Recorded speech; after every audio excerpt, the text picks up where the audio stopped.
Lewis Howes is a New York Times bestseller, keynote speaker, and industry-leading show host. He's a two-sport All-American athlete, former professional football player, and member of the USA men's national handball team. His show, The School of Greatness, is one of the top podcasts in the world with over 500 million downloads, and he was recognized by the White House and President Obama as one of the top 100 entrepreneurs in the country under 30. Today we got to sit down with him and discuss everything he knows from success, wealth. What's the most you've ever made in a month? Probably like 3.5 million. What's your... And of course, greatness. So if you guys like episodes like this, feel free to subscribe. It would mean a lot. Thank you so much, and on to the episode. But first, we got to thank today's sponsor, StreamYard. You guys see this studio right here? I am so sad to admit it was incredibly expensive. It hurt grams in my pockets very badly. But if you want to get into content creation, it can be very affordable thanks to our sponsor, StreamYard. StreamYard is a live streaming studio platform that is perfect for people looking to get into content creation. To be honest, Graham, I liked you a lot more when you were over there. Really? Yeah. All right. With StreamYard, all you got to do is turn on the camera and then start creating the content that you want to do, and they will take care of the rest. You can create high-quality content right from your browser and stream directly to Facebook, YouTube, LinkedIn, and several other platforms. They also make it simple to brand and customize your videos before you even go live. You can also multi-stream to all of your social media platforms at once to maximize your content's reach. Not to mention, you also get powerful analytic tools that help you measure the success of your stream. So whether you want to start live streaming or just easily record new content, StreamYard makes it simple to get professional and polished content every time. Give StreamYard a try today and start creating professional-looking live stream videos in minutes. If there's something I could do for you to sign up to StreamYard, comment down below. Let me know what Jack and I could do. We will do our best to make it happen in one of the next episodes, just to get you to sign up, guys. We'll even do the next integration in an ice bath. No, we won't. Yes, we will. If you guys comment something down below, we will do that during the next StreamYard sponsor. Thank you so much, StreamYard, and back to the podcast. Okay. My name is Lewis Howes, and welcome to the Iced Coffee Hour. Thank you so much for coming on, man. We really appreciate you hosting us here in your studio. You guys Yes. probably noticed a different set. Yeah. It's a great set. It's been so nice to come to LA and not bring any equipment with us and just show up and it's all done. I could get used to this. I could too. You Just should do it showing once up. a month.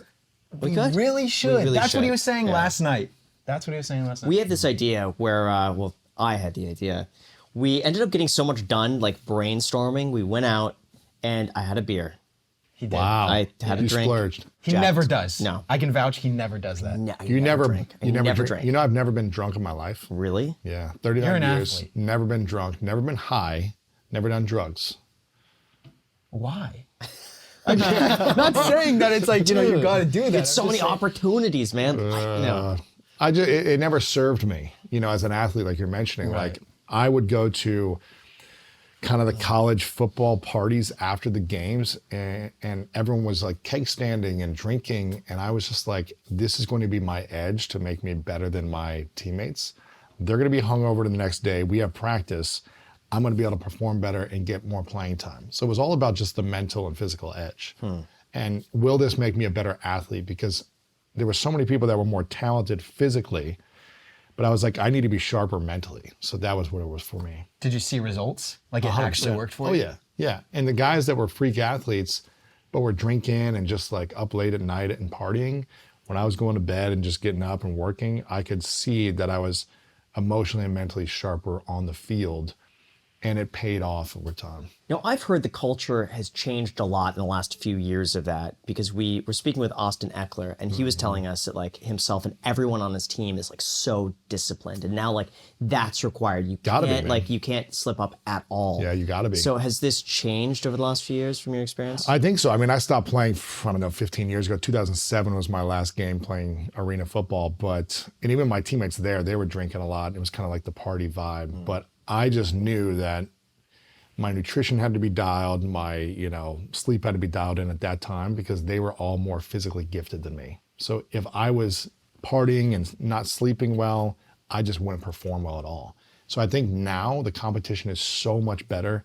Everyone's got the best nutritionists and trainers. Like, to stay healthy in the NFL or in any sport on a professional level, you've got to be dialed in with your body and your mind at a high level consistently. Otherwise, you might be able to make it, like, and get on a team for a while, but you just can't be out partying all night, like after a game. It's just like, it's not gonna work. Yeah. So tell us about your background, like how you got into to sports. My whole childhood was about trying to overcome the feelings of being insignificant. I was really bad in school. I don't know. You were probably the top of your class, Graham, right? And No. Oh, gosh. Are you serious? Like, really? Is that a joke? you're much smarter than me, so I'm assuming you did way better than me. No.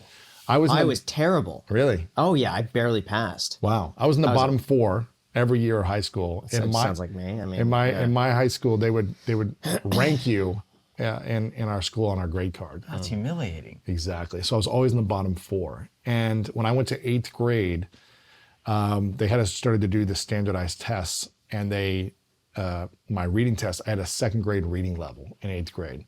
So I always felt insecure and really just dumb and stupid because I was always in the special needs classes, the extra, classes. When kids were doing recess, I had to have a tutor. After school, I had to do a tutor just to stay in my grade. So I always just felt kind of never good enough in school.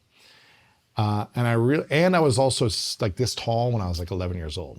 So I was like 6'4" and like 11, 12 years old. So I was a foot taller than everyone, but super skinny and kind of like goofy looking. So I was goofy looking and poor in school. So I didn't have a lot of friends. My brother went to prison when I was 8 years old for 4.5 years. And growing up in a small town in Ohio, that was rare to have someone like in the neighborhood go to prison. And so I wasn't allowed to have friends for those 4 years as well because the parents wouldn't let their kids hang out with me. What did he go to prison for? He sold drugs to an undercover cop.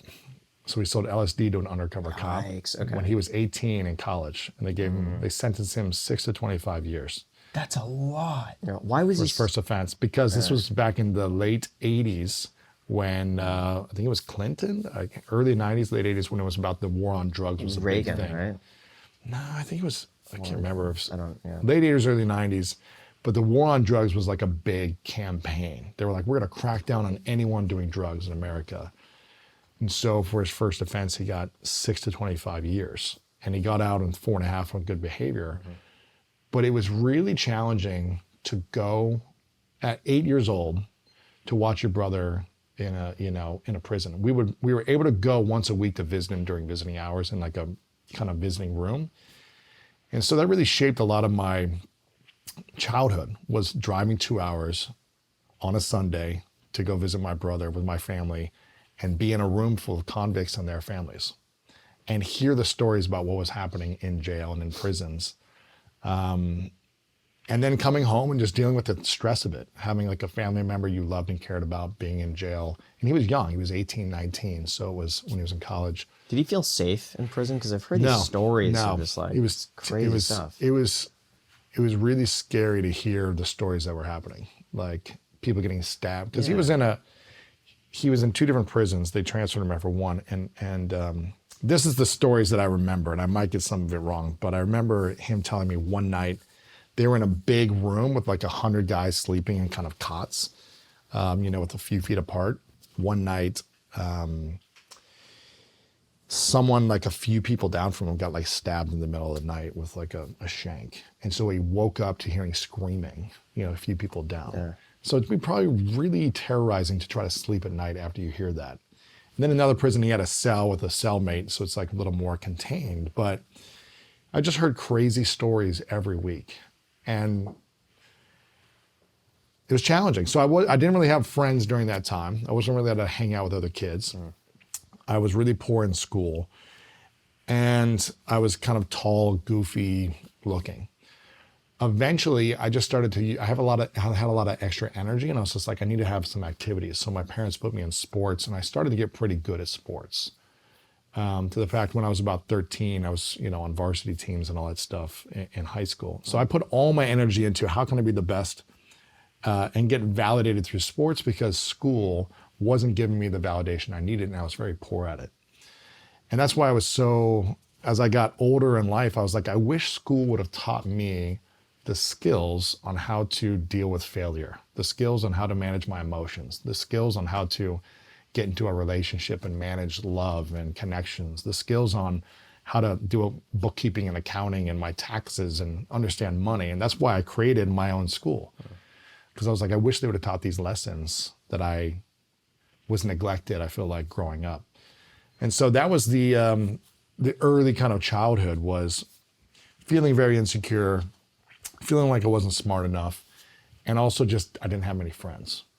And it wasn't until high school when I started to be able to grow into my body and perform as an athlete that I gained a lot of my confidence. And then walk us through what happened, like during high school, after high school. Did you finally make some friends? Were you feeling better about yourself? Now I'm like the youngest, person on the varsity. So I'm hanging out with upperclassmen. That's gotta be cool. Right?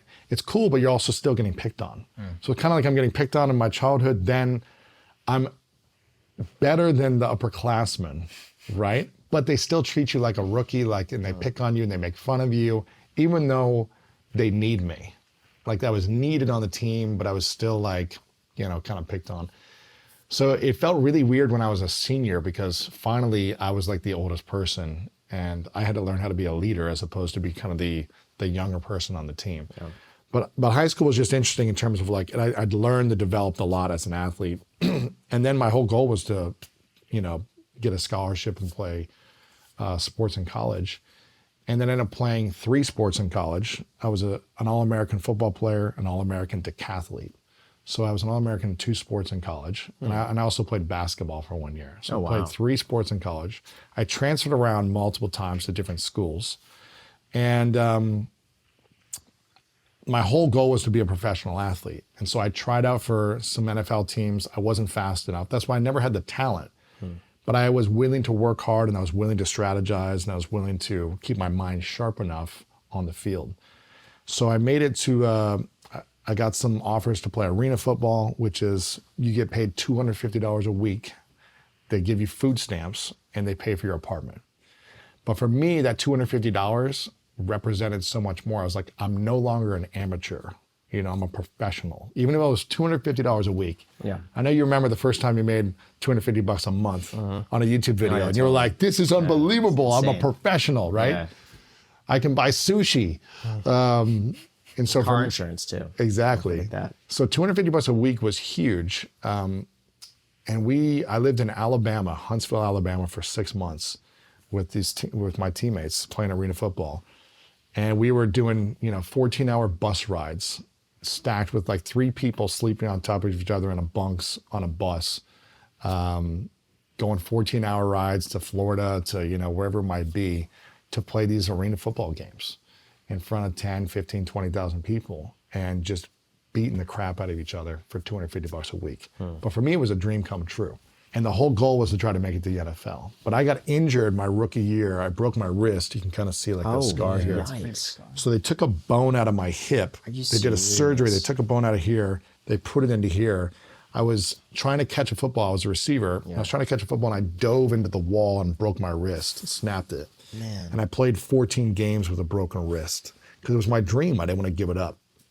And so they had to take a bone out of my hip. They put it in here. For 6 months, I was in a cast from here to here in this position. I don't know if you saw the movie Rookie of the Year, that baseball movie. There's kids in a cast like this. Anyways, I was in this position for 6 months when I was 23. Everyone just thinks they're giving him a high five. High five, yeah. But it was this huge cast, right, hanging here. And I couldn't straighten my arm for 6 months because the bone had to heal in there that they took from my hip. So this was at this point, it was the end of 2007, going into 2008. It was end of August 2007. I'm sleeping on my sister's couch at this point. I've got no money. I couldn't save any money at $250 a week. I've got no money. I didn't know how to make money. My dad, who was a life insurance salesman for 32 years, the year prior got into a pretty severe car accident where a car hit his car on top of his car, came through the windshield and split his head open. And he was in a coma for 3 months. And he finally woke up, and he passed last year after 17 years. He never fully recovered, but he was physically alive, but emotionally and mentally, you couldn't really have a conversation with him, and his personality was completely different. But after his accident, I was like, I need to go after all my dreams. Whatever it takes, I need to go do it. But when I got injured, I didn't have him as a backup to support me financially or emotionally or mentally. He was being taken care of by his wife at the time and, nurses and things like that. But my sister took me in when I had this surgery. So I was with her for 6 months while I was recovering. And then I stayed for about another year because I didn't have any money. This was the end of 2007, 2008. You know, the housing crisis. They weren't hiring people with master's degrees. I hadn't even graduated college yet. And I still had to finish college that I went back to finish. And no one was going to hire a semi-professional, football player with no skills at that time. So I got one gift that Christmas in 2007 going into 2008. It was a book, and I rarely read at the time. I'm a slow reader. It's the wrong gift to give a dyslexic kid who had a poor reading level. But the book was A 4-Hour Work Week. And I don't know if you read that book. Yep, I read that book too when I was 18. Yeah. So this was it was this Christmas, 2007. I finished it in 3 days, and it opened my mind to the world of online marketing, entrepreneurship, business, passive income, when I knew nothing about it. I thought I could just get a VA and sell diet pills online. I'm going to go to the Philippines and I'm going to run magazine ads and all the things that he talked about. That's what I thought. And so I was like, wow, this is fascinating. And I started to, how old were you then, in 2008? 18. Yeah. I'm 4 at the time or something. And so I started obsessing. So I have all this free time on my hand, right? My free hand that I have. So I have a laptop. I'm on my sister's couch for a year and a half. And I just start researching and reading every blog that I can find that Tim Ferriss references, right? All these people that are talking about entrepreneurship and social media at the time. Twitter was blowing up, and I was like, okay, let me get into this social media stuff. And that's when the whole journey began. I started a membership site about a year later called sportsnetworker.com. That's still out there. That still pays me today. Because I had a sports marketing kind of background in college. And I got, almost 100 people to pay $27 a month. Creating long form. Really cool. Creating long form blogs on a site. You can still see it today, sportsnetworker.com. And then I created a membership for sports executives to teach people how to get a job in sports. I was trying to get a job, trying to figure it out. And I was researching how to find a job, how to get opportunities. I was going to networking events at that time. And then I was just interviewing people in the sports industry about how to get a job. How did you get this job? How did you get to this next level in your career? Write articles about it. And then I created a membership for kind of sports executives, even though I still didn't have a job in the business. I still had no job. And that was my first kind of experiment of like, how do I figure out this online marketing stuff? How do I get paid? And back then there were no easy solutions for like memberships, and it was all extremely hard back then in 2008, 2009 to figure this stuff out. But I was obsessed with it. I just wanted to learn everything about online marketing. So I researched copywriting. I learned how to write better. I wrote an ebook. I did, the membership site. I started doing webinars in 2009. And that was really the thing that it was early got for me into a lot of that too. Yeah. And I was using LinkedIn a lot. So at the time, my thing was LinkedIn. People were talking about Facebook and YouTube and Twitter. And a mentor of mine said, why don't you check out LinkedIn? I hear you can get a job there.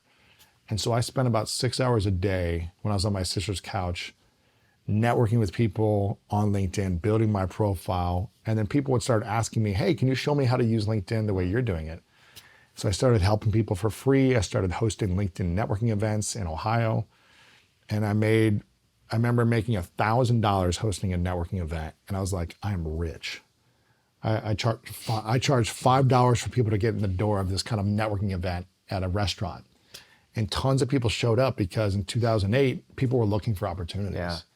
So I was promoting these events on LinkedIn, getting people together. And then people were like, can you teach me this stuff? So I started doing LinkedIn profile kind of makeovers for people for free. And then one guy gave me $100 after I did it as just like a thank you. He goes, this is going to help me in my business so much. Here's $100. I go, really? I'll get paid for this? It's just something I'm doing for fun to do these little networking events. And then I was like, maybe I can charge more people to do these makeovers. And so I started charging $200, $300 consulting on how to use LinkedIn in 2009. And then someone asked me, this guy named Joel Comm, he said, I'm doing a boot camp, a social media boot camp, and I don't know anyone talking about LinkedIn the way you are. back in that time. I've got an expert on Facebook and Twitter and YouTube that are going to do like an hour-long presentation webinar. Can you do one on LinkedIn? And I was like, sure, no problem. I was terrified to speak. I didn't know how to present. I didn't know how to create content really in a webinar. I didn't even know what a webinar was at the time. But I asked some friends for some help and I created this presentation. And he said, at the end of the content that you teach for free, I'm going to bring the audience. I want you to sell a product, something around your program. And I didn't have a program. So I made up a program. I pre-sold a advanced LinkedIn training to people. I said, hey, if you enjoyed this hour-long presentation on LinkedIn, I've got this other boot camp I'm gonna give you. It starts in 2 weeks. And it was $150. And I said, sign up here. I had a janky like PayPal link. I didn't have a landing page or anything. I just said, here's a PayPal link. You know, type in paypal.com/6784*, you know. There was no simple link. I give the people this, and instantly in my PayPal account, when I shut down the webinar and opened up PayPal, it said there was $6,200 in my account.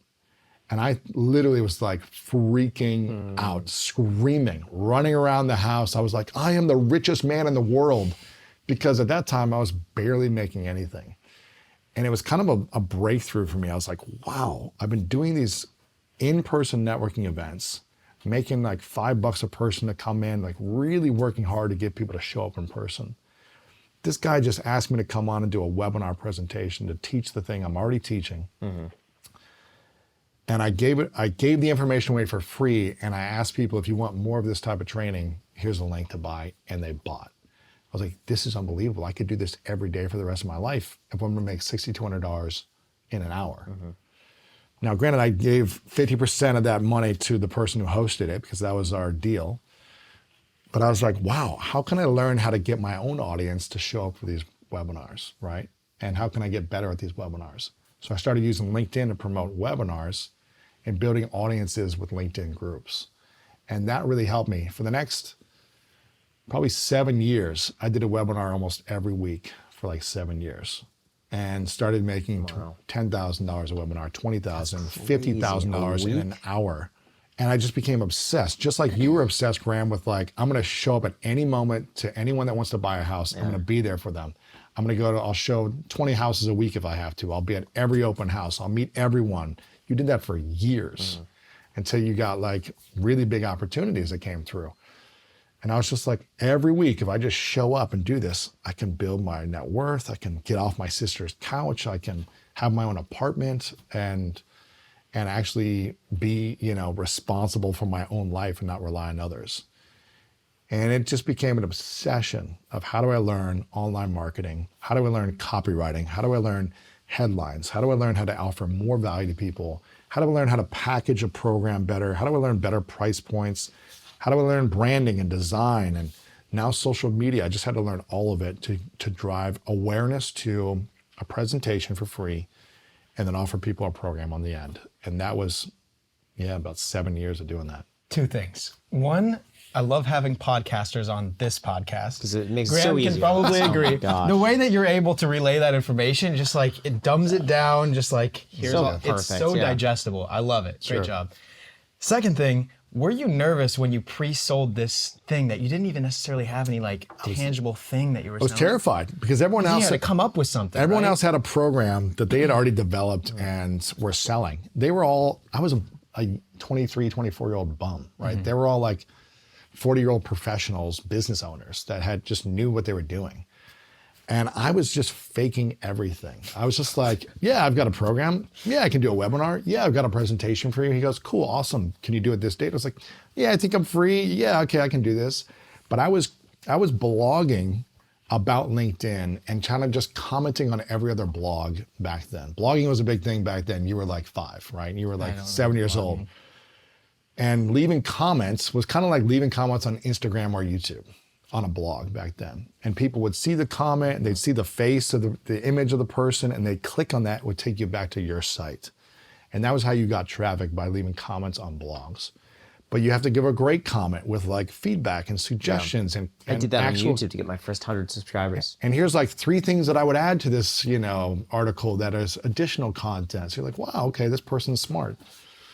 And what about people like questioning your credentials? Because you're kind of like selling like, hey, this is how you get a job on a LinkedIn thing, but you were struggling to find a job yourself. Yeah, what if, unemployed. I started teaching people more about how to make your profile look great so that you look more credible. Like how to make it, because a lot of people didn't have a photo, they didn't have a good headline, they didn't have anything in their bio. And I was like, you just got to update it. And here are the things to look for. Also, I learned early on how to rank at the first page of SEO for any keyword on LinkedIn. So any one that, if you were like real estate, Los Angeles, plumber, Ohio, whatever it is, like I could get you to be on the front page, if not in the top 3 people searches of any keyword on LinkedIn. This is back in 2008, 2009. There's only about 10 to 12 million people on the site at that time. So people weren't really using LinkedIn and testing it like that. And I was just had all this free time in the world where I was like trying everything. So I was obsessing over it. And it was early days. It was kind of like back in YouTube in 2010, where it was a lot easier to rank in the top 4 for any keyword, 10, 12 years ago. Sure.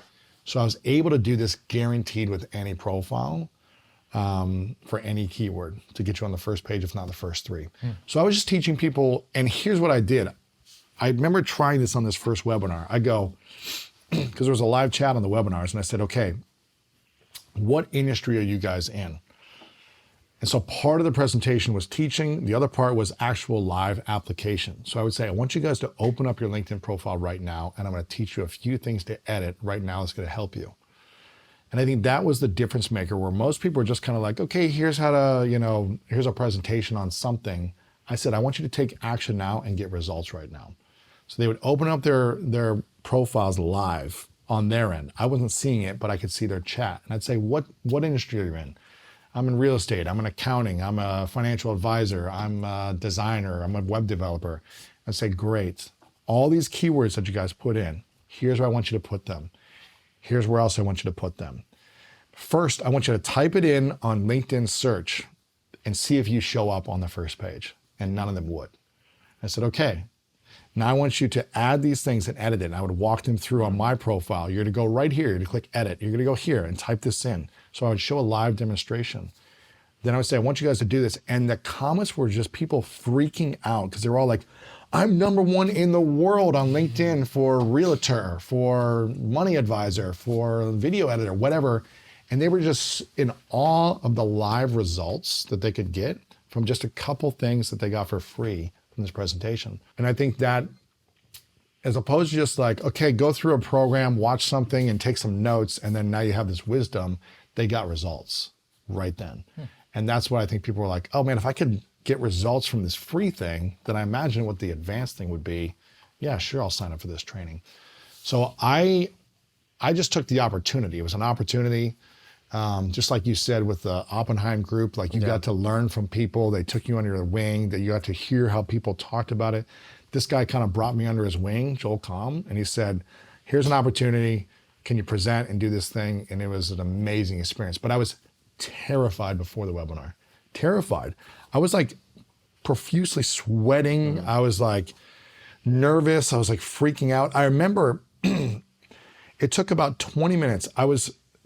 I watched all the other presentations before and I tried to be like, okay, what are they doing and how can I mimic them? And for 20 minutes, I rambled and said nothing, no value. And Joel had to jump in the presentation because he was co-hosting it. And he's like, okay, Lewis, let's get into the content now. He was like, okay, let's get into some of the value. I was so nervous. But then when he said that, I just said, okay, I'm gonna give as much value as I can. And $6,200 came in and my world changed. Because for a year and a half, I was learning and researching and trying and developing skills and hosting these events and making a little bit of money, but it was so much work. And then it all kind of came together when I did this live webinar. And I was like, now I can just do webinars every week forever. And it's evolved since then, but it was a big breakthrough for me financially. And how long did it take for you to start making like some serious money? Because $6,000, let's say if you say, $6,000 a month, that's great income. But it was $12,000 a month, $6,000 a week half of that, so Right. 3,000 times 4, 12,000. So you immediately started doing. Well, here's what I every did. I did this one webinar, and then I was like, okay, I'm going to do another webinar. I think I waited a month because I still didn't have a big audience, so I had to find other people who had audiences to promote it. So I did another webinar, maybe a month or month and a half later, and I was so excited, and I made $0. I got no sales, and I go, this must have been like luck. Maybe it was just this guy's audiences. And so for about 4.5 or 5 months, I didn't do another webinar because I was like, oh, it's not going to work. It was just this one guy's thing. His audience was perfect for this. I tried it again and it didn't work. And thank God someone else like convinced me to do one more. And I was like, I just don't know if webinars are going to work. And he like, well, let's just try it. And it made like 12 grand. Wow. And I was like, okay. After that, we were doing them like every. What happened with the one though that didn't make the money? Was Wrong it the audience? audience? I think it was the wrong audience.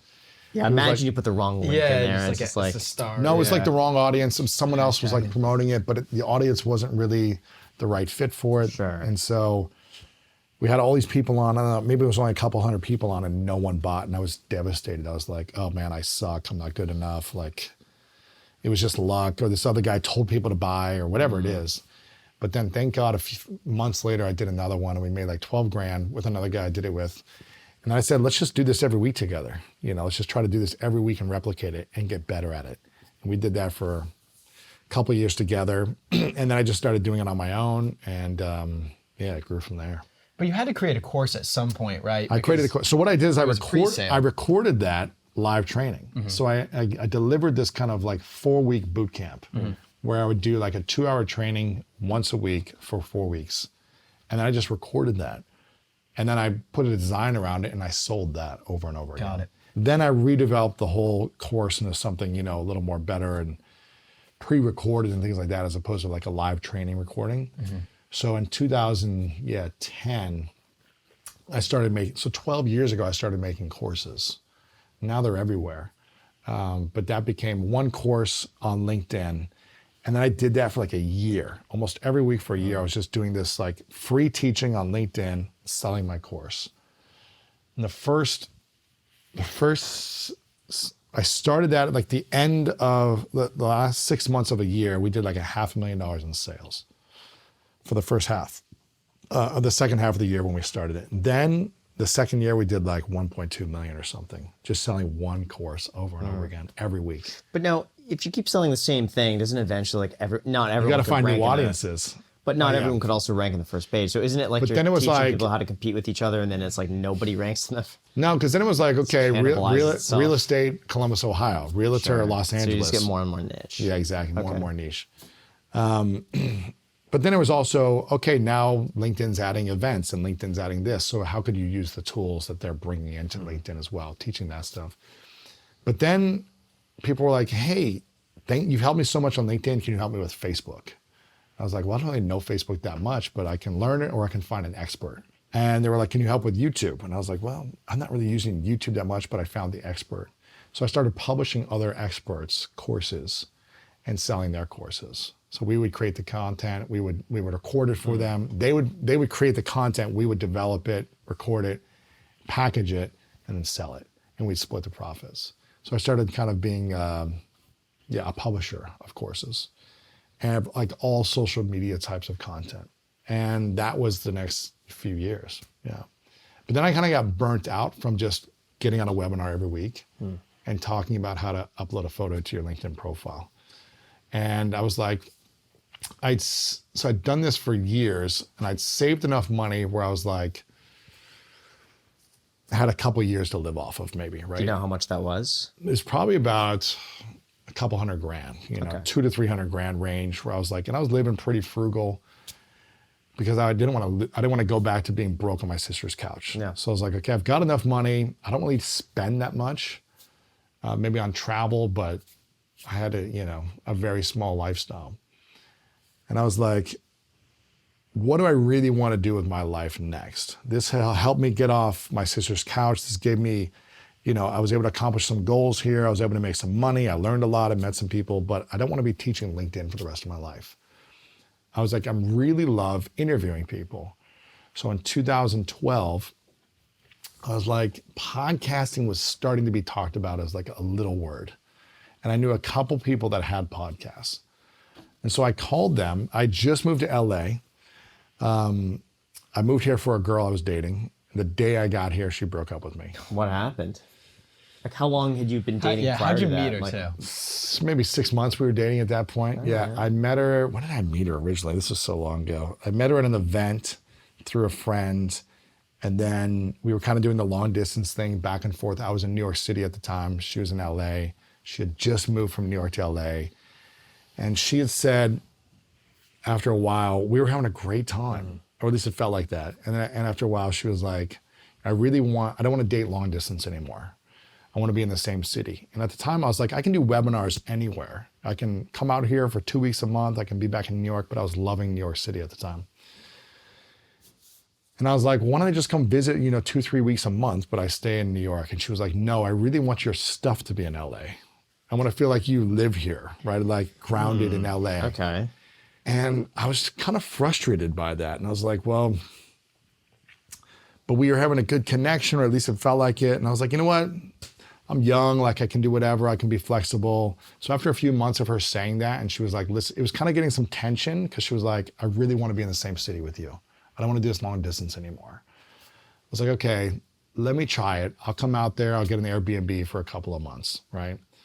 So I let go of my lease in New York City. I have 2 suitcases, a laptop and a guitar. I fly to LA, I land.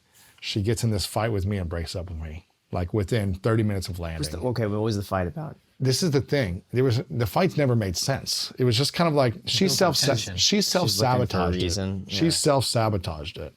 She was and this all goes back to many other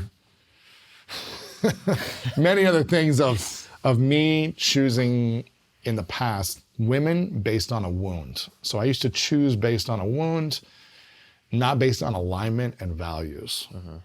And so it's not her fault or any of the people I've dated fault. It was my responsibility to, get clear on what I wanted and is this the right person for what I want. And so she just wasn't the right fit. Sure. Nothing wrong with her. I don't blame her or anyone. I take responsibility. It kind of sounds like to me, just a bystander, that she didn't think you'd call her bluff. Like she was trying to justify. Oh, yeah, it sounds like I don't want to do long distance. And then she's like, move over here. And she wants to build up that tension and slowly kind of break up. And then you go and she's like, oh my God, he actually I didn't think he'd actually do it. There was a night that made me, when you look back on things, you see the signs. There's tons of signs. But there was a night, we were having a great time for a few months and it was peaceful and fine. And then there was a night where we were having a great time out at some event or something. And all of a sudden she just starts getting really angry at me. And I go, what happened? What did I do? And there was no reason. There was no thing I said or did or didn't do. And after an hour of this, later in the night, I go, what is going on? Why are you upset? She was like, I never thought I would meet you at this age of my life. She was, mid-20s or something like that, or 26, or can't remember. And she said, I thought I would meet the person like you when I was 30, 31, 32. A person who was kind, generous, successful, all these things that wanted to be in a relationship. She was like, I just wanted to have fun and kind of party. I didn't want to like you. But she didn't want to like me, but she liked me. So she got mad at me because she liked me and she had feelings. I'm like, okay, well, what do you do? So she wasn't good at communicating, right? She should have just said, hey, I can't be in a relationship right now. But she was like, I really want you to be here. But then she was like, actually, I don't want this. So she wanted it, but she didn't feel like she was ready for it. Right. And I was, I didn't have the courage to be like, well, I don't need this crap. I'm going to get out of here. I had my own insecurities at that time. And so I was like, okay, let's try this out. What can we do to fix it? What can we do to make it better? Sure. And so it was up and down. She broke with me. We got back together. It was up and down for 6 months until Yikes. finally I was like, I can't deal with it anymore. And I spent, many times repeating that pattern until I finally healed and chose differently. But that's what got me to LA.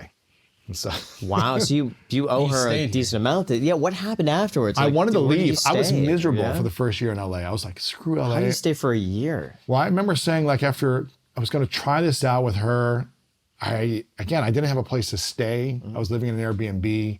I finally got a place to rent, and then we broke up within 6 months fully. And I was like, I'm done with this girl. This girl's too much. And I was like, LA sucks. That was my thought. Like, LA sucks. You know, I was in a bad mood from just dealing with this stress from this part of the relationship. And I think I went to like a couple LA parties, like in the Hollywood Hills, and people are doing like cocaine. I went to like a club and I was like, man, this is not for me. But then I started to meet the entrepreneurs and people that were content creators, entrepreneurs, and inspiring people in LA.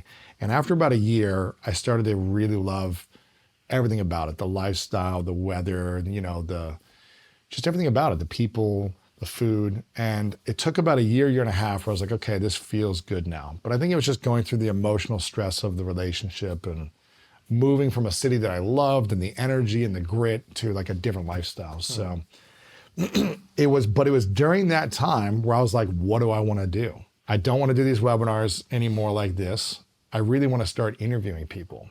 So I was stuck in the 405 in my car. I had a $4,500 car that I bought from a mentor of mine, 1997 Cadillac Eldorado. And I was stuck on the 405 in the middle of this year of up and down in the relationship, stress, trying to figure out why am I in LA? And I remember seeing around me stuck in the car, because we were all stopped at one point. Everyone was like angry in all the other cars, honking and screaming, flipping people off. And I was just like, man, there's a lot of people who feel like me in life right now, who are stuck. And during this car ride, I was like, man, I've been hearing about this podcast thing. I've been thinking about maybe doing some interview show or something, but I don't know how to do this. I called the two people I knew who had podcasts at the time. This was 2012. And I asked them about it. I said, is podcasting a thing? Tell me about it. And both of them were like, it's the most fun thing that we're doing. Mm-hmm. It's allowing us to connect with our audience and build a community in a new way. And I'm learning so much. And I was like, okay, I'm going to launch a podcast. And I had heard at that time, like maybe the podcasts are going to be built into cars later. So it was kind of this whole thing that they're going to be built into cars. And I was like, man, people are commuting all the time. In New York, I was just walking everywhere, but I was like, people are stuck in traffic everywhere in America. So maybe I could make something where people are stuck to help them improve. And maybe I can learn on how to improve my situation in my life right now. And so that's where the School of Greatness was born. It was like, I need help in life. Let me find the mentors who can help me. And it seems like a lot of people need help as well. Let me see if I can help them. And so now it's 10-year anniversary in 2 weeks of the School of Greatness. Oh my God. What are you going to do to celebrate? You got to do something for 10 years, man. I don't know. What buy a watch. Like you got to get something. I've never bought a watch. I don't then like that's buy the perfect time fancy to buy things, a watch. you know? I'm kind of like you. I spend more than you, but I'm like, I wear the same black t-shirt or blue I would shirt. get a Rolex Daytona. Stainless steel, black dial, 10 years. Really? That's a good 10-year. How much does that cost? Depends if you get it like retail, which you could probably get a hookup at like 15K. If you get a good deal on it. You're not just throwing away money though. It's a story You can sell it later. If you could get it around retail, which I hear that the demand is like going down right now, so if you could get it around 15, like you'll never lose money on it. Right. Or even if you do like a few grand, but I don't think so. Yeah, maybe I'll get a watch. Maybe I got a watch. Yeah, we'll see. I've never really bought stuff for myself. Good celebration though, 10 years. I'll think about it. Yeah. You know? So it's interesting to me, you come to LA, Yep. you know, you and your girl, you guys have your tribulations, you end up separating, you're in the car, you come up with this podcasting idea. All the while, you're still running this webinar thing, right? Yeah, still doing that. And you're making good money. Good money, but it was like, okay, I'm gonna keep doing this because I was like, what am I gonna do that's gonna bring me a lot of joy and it's gonna be a challenge and interesting for me? So the podcast was like an experiment. I was like, I'm not going to try to make any money in the first year. I just want to do this for fun. It's just a passion thing. Yeah. Right. And I'm going to use it as a tool to kind of promote my webinars, you know, if I can, and like build my audience. I had a small following back then, you know, 10 years ago, maybe like 10,000 Twitter followers or something like that. I mean, it was small, right? A few thousand, I don't even remember, but I didn't have an audience. So this was a way to interview people with audiences. And then I would send messages every day for a week. I'd do one episode a week. And I would say, who on LinkedIn do I think would like this content, this type of interview? And I would send personalized messages every day, hundreds a week, with a link to go listen to the show. With like, here's why I think you'd like this. Or in this section, we talked about this. And I see in your profile, this is an interest of yours. And I would just do that every day for the whole year, really. And I remember the first year, it only got 750,000 downloads. That's not only 750,000 For the whole year, man. It was like That's what do you 52 mean for the whole year? episodes. That's really that's good. It seems incredible. great to me. What were you hosting on at the time? Oh man, I was hosting on SoundCloud because I You were knew the hosting on founder SoundCloud. and I got the hosting for free. And I was like, okay, I'm just gonna use SoundCloud. And you were just sending out people within LinkedIn, just the yeah, links. link, and then Facebook friends. You know, I had like a few thousand friends from like the years on Facebook, so I was like sending messages to people. Twitter, like I would do the Gary Vee thing, like hashtags, look for anyone who's posting about these topics, and I would just reply to people, check out this episode. Right. I was just trying to learn how to be a marketer, but it was 1-to-1 for that whole year. Right, but there had to have been some like organic spread, right? Just like word of mouth or You know, over time, certain things, yeah, you get some people sharing it with a few friends or whatever, but it wasn't until like year 3 or 4 when I started to be like, okay, now they're starting to see more growth. It's hard to make audio go viral. It's almost impossible. And that's why like after year 3, I was like, man, I feel like YouTube's gonna be big. I was just like, I feel like maybe I should film these. Because I was just doing audio only. what year is this? Like 2015, 16, something like that. And I was like, I think I should film these, but no one's filming their podcast at that time. It wasn't a thing, except for maybe Joe Rogan, but no one else was like filming content like that. And I just started filming them and I was like, I'm just gonna throw them up on YouTube. And for 5 years I did that until beginning of 2020. For 5 years, yeah, so it must have been 2014, because at end of 2019 is when I was like, you know what? This is a full circle moment because you guys just had Ty Lopez on, I saw. The famous Here in My Garage from my Lamborghini commercial, right? Yeah.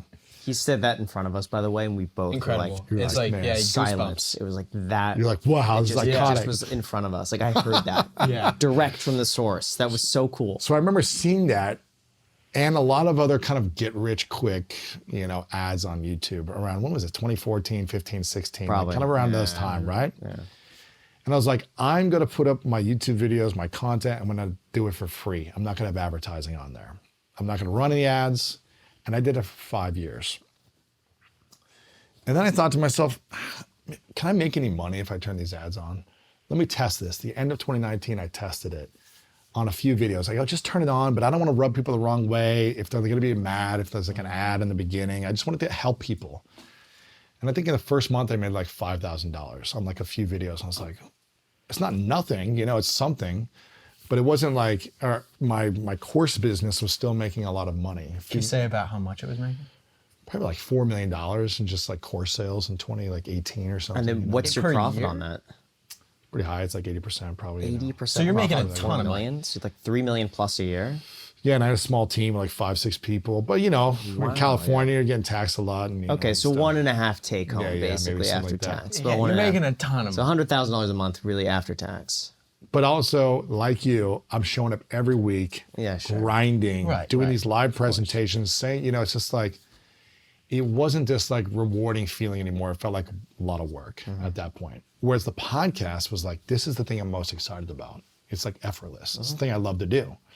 But I wasn't making money still. It took like a while. I think maybe 2017 or 2018 when I made like 200 grand on the podcast from like the audio. And I wasn't monetizing YouTube. I was just like, I want to help people. I'm going to give it for free and try to promote back my courses. And then in 2020, I was like, you know what, let's just turn it on all the videos and see what happens. And I think we had, I don't know, 700 videos or something, 600 videos or something, right? And I remember the first month after that, it was like 20 grand. I was like, well, okay, I can pay for a few people that can help out some things. I was like, it's not nothing. And then it was like, okay, 20 grand for a few months. I was like, there's gotta be a way to make more. And then one month it just boom, hit like 40 grand. I go, it's not bad, 40 grand a month if you do it every time. And then it hit like 60, and then it hit 100 grand in a month. And then it hit 200 grand in a month. And I go, holy cow. And then this is something I did, which made me want to throw up. I looked back to all the views I had before then, when I started posting these videos, and I thought how much money I could have made had I turned it on earlier. And I probably lost about $1.5 million. Yeah. So that made me sick. But it also made me excited about the possibilities with YouTube. And really, it's been 2 years now of just kind of going all in on YouTube and making content not only for audio, but also separately for YouTube. And even like I said before we did our interview, I was like, okay, here's the title of the video, because we've been doing the research of what we think is going to work and what's going to rank and what's going to click and all these different things.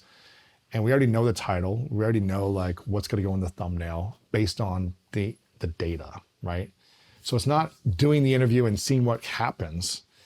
It's yes, that, but also saying, what's the first couple of questions that people want the answers to, and build the content around that, and then see what happens and create magic. So when you pick a guest, are you picking a guest to get a niche, or like thinking of a ranking and be like, we need this ranking here? Which guest could we pull that would solve this for this person? It's a lot of different things. One is like people that I'm inspired by Yeah. and excited to sit down with. That's number one. So I'll have people that have no audience, but I'm just like, this person's got an amazing story. But sometimes the people that are unknown won't do well on YouTube, but they'll do well on audio with the right storytelling, with the right title, and with the right topic. So I've got to think strategically based on audio audience versus YouTube audience, because they're different. And what works well on audio doesn't always work well on YouTube, and vice versa. So it's almost like I'm thinking strategically of two different styles of content when I interview you. You know, there's gonna be a different title on the audio and a different title on the YouTube. And we'll edit it maybe a slightly different in the beginning of the hook for YouTube, whereas the audio would just kind of run it through, and people are used to that format. But obviously the bigger names usually do better in the content world. It's funny because, you know, celebrities tend to draw in brand awareness and credibility, but they don't always do as well on YouTube. Like I had Kevin Hart on, and I think he got like 20,000 views. Really? And it didn't do as well on audio, but it was like, you know, Apple Podcasts is going to feature that he's on my show and they're doing a promotion, but for some reason it didn't do as well as if I had a therapist or a financial expert or a doctor who could teach you how to optimize your life. So I've conditioned and trained my audience to receive content that's going to help them in their relationships, their health and wellness, their money, or their mindset. Let's get on to some of those tips that you have. I'm curious. How do you get Kevin Hart on? Like, Yeah, that's a good how do you That do was that? about 5.5 years of me reaching out to the publicist every few months. You wanted him specifically on. Oh, yeah. It was his publicist. I reached out to his publicist for about 5.5 years, every couple of months, and I would email her and ask to get him on. What was it about And it was a Kevin Hart no. I mean, he was just inspiring. He had an inspiring story for me. He was one of the biggest entertainers in the world. He still is. And I was just kind of inspired by his mindset as well, from like being an underdog comedian that was kind of a nobody, getting these little roles in movies, to then building a massive global tour, to then being a smart business owner and entrepreneur. And I was like, this guy's got a bulletproof mindset. You don't just do this by accident. There are things that he had to overcome and strategies over decades that he developed to get him to where he was. So I wanted to learn inside of his mindset about how he became such a successful entrepreneur, a talent, how he managed his emotions, all this stuff, his community, everything. And I'm fascinated by that with people who have accomplished something like that and overcome a lot. So he was just one of the people that was kind of like on my top, 20 list. I was like, I'd love to have a Kevin Hart. I'd love to have The Rock. I'd love to have, Sylvester Stallone. I'd love to have Jim Carrey. So I would reach out to their publicists monthly almost and pitch them. Okay, now the podcast is this big. I see he's got a new movie out. I see they've got a book out. I see they've got a TV show out. Can I get in the press circuit with them doing the press for the week or two? And some people would say yes, and some people would say no, but there's a lot of people that were just a no until he had a book on self-help. And then it was a yes. And how do you keep track of everybody? Like, do you have a spreadsheet, and is this you doing it personally? I've been booking for 10 years myself. But how do you keep track of Kind of on my mind. But let's say you have 100 guests. Like, how many guests do you have at a time where you like constantly rotate through the list? Well, we get pitched a lot now, right? So I'm getting constant inbound requests. But there's just kind of people in my mind that I really want to interview. I've been trying to get you on for 2 years. I've been trying to reach out to you for 2 years. True? 2.5 years, maybe since 2020. Man. I do. Are you? I've been messaging. I've been messaging Graham on Instagram, on Twitter. Like, hey man, I'd love to connect. I've reached out to people that know Graham. I finally got Reed to be like, Reed, I hate asking for intros, but I was like, Reed, can you see if Graham's going to be in town sometime? Like, and just connect us. And that was That's days great. ago. That was like 3 days ago. You would have been here, man. That It is was like 3 days ago. Well, you know what I was telling him? I've been so bad lately. Like these last 2 years, I have been in a mode where like my head is just down. I don't leave my room. I am in the same room from 8 a.m. to 8 p.m., 6 to 7 days a week. And any free time I had, I needed to zone out. Like I didn't have the bandwidth. Now it's been the first time that I've been like. But I've been trying to get him on. So it's like, and I will try in multiple different ways. I'll message people on Instagram. I'll leave comments. I'll tweet them. I'll email them. I'll find a way to get some of in it, front of I them. feel like it's just, you got to like the right timing. Timing is like the everything, timing too. of this worked out. Like the timing of this happened to be so perfect Yeah. that like, hey, I'm going to be in LA. This works. How's this time? It's like, I've never seen something flow this quickly. Yeah, we're like, can you want to do it on Saturday? I'm like, yes. So I'm, yeah. I'm like, I'll do whatever because we're trying to make it work. And it's something I've wanted for a couple of years because I feel like my audience could get value from the wisdom you have, right? So I'm thinking, who can help my audience with the knowledge that they have on money? Yeah. Graham is one of the experts on YouTube and in the world right now. He's researching this and he creates a unique perspective.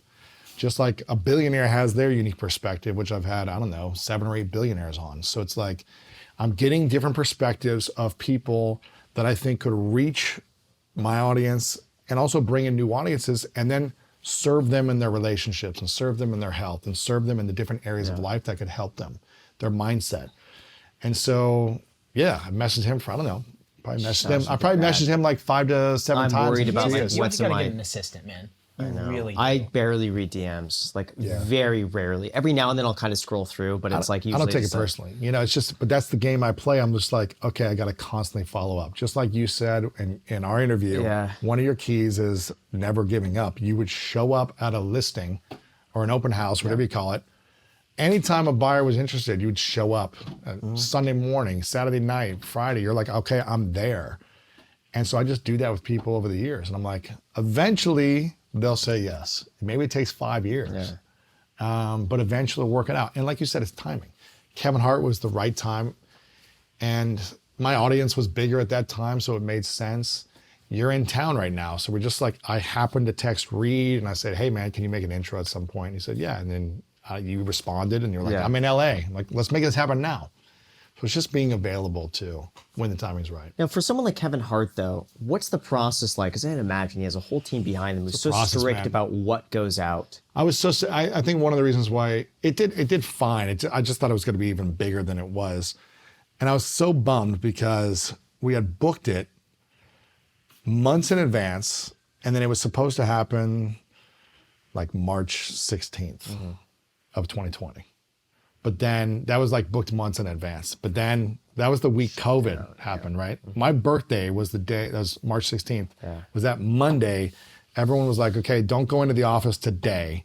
And like, let's see what happens over the next few days. And I was like, damn it. And so we were supposed to do it in person. We had to reschedule it a few months later. It was over Zoom. His laptop, like the battery went out, so we had to stop for 10 minutes. He had to charge his computer in the middle of the interview. It's just like, it's not the same as it is in person.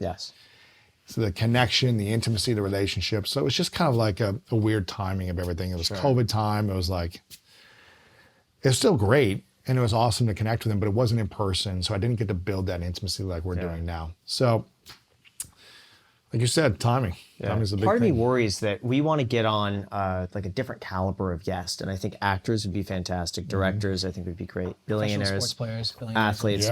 But I feel like there's a level of professionalism that you have to be at, and I worry they see us as like an amateur, like, oh, it's just YouTube.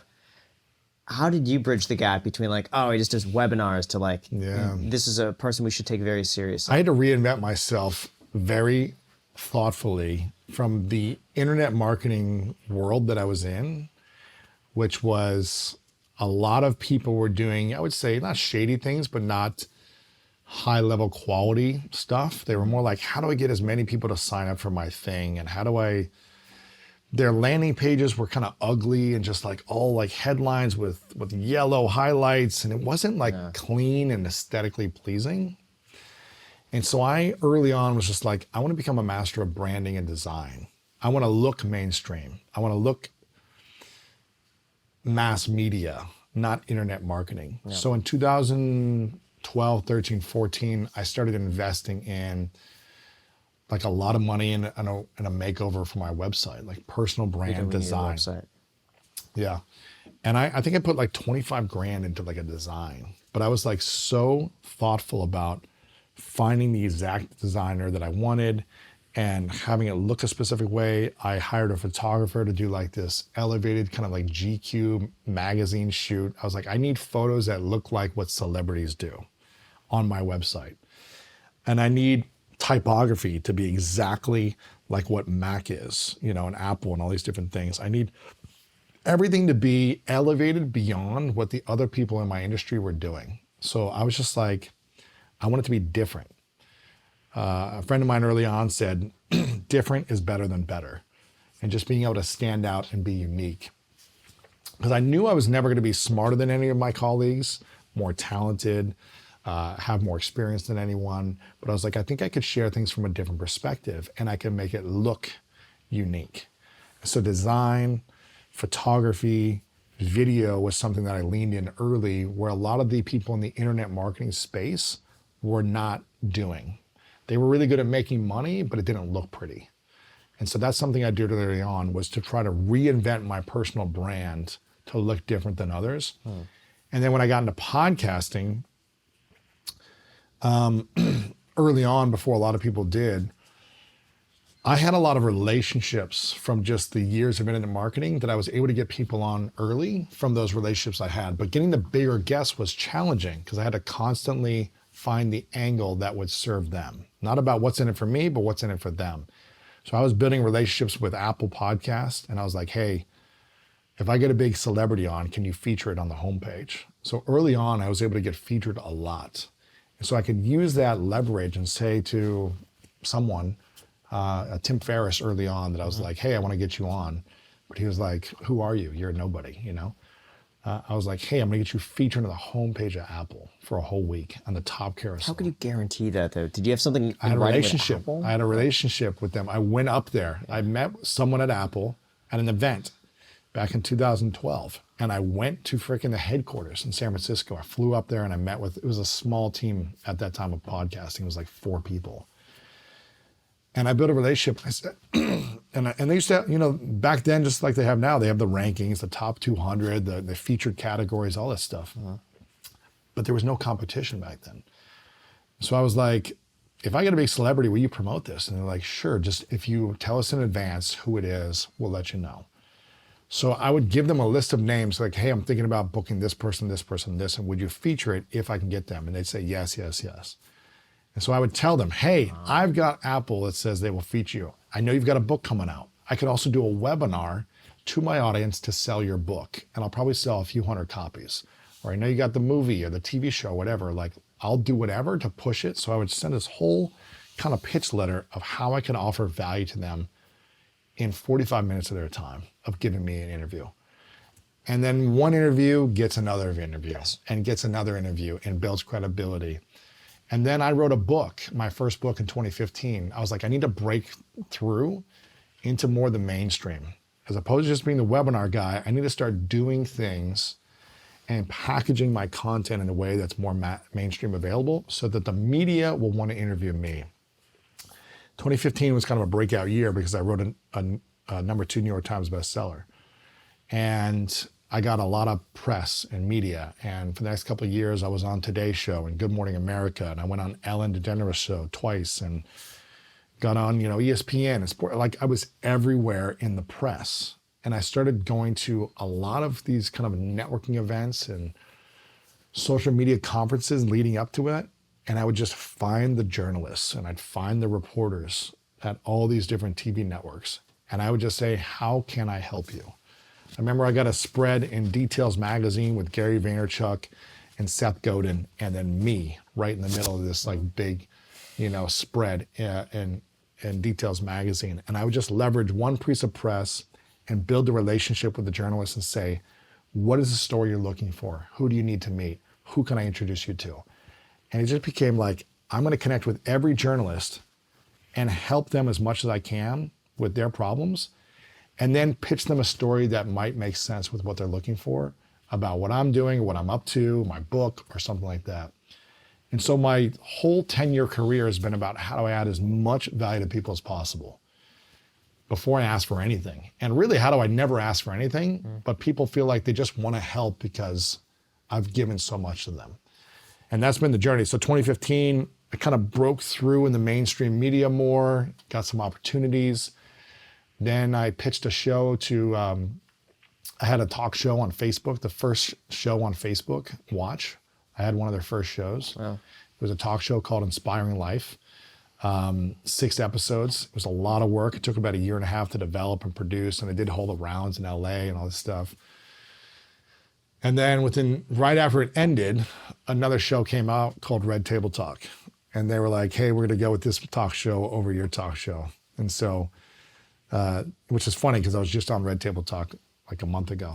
Yeah. It's kind of a full circle moment, but that was kind of the breakthrough. It was like, okay, let me create more value to my community. And my audience was asking for a book. After a few years of doing all these interviews, they were like, hey, Lewis, can you package all this and show us like the top strategies of all these great people you've had on what they're doing to be successful?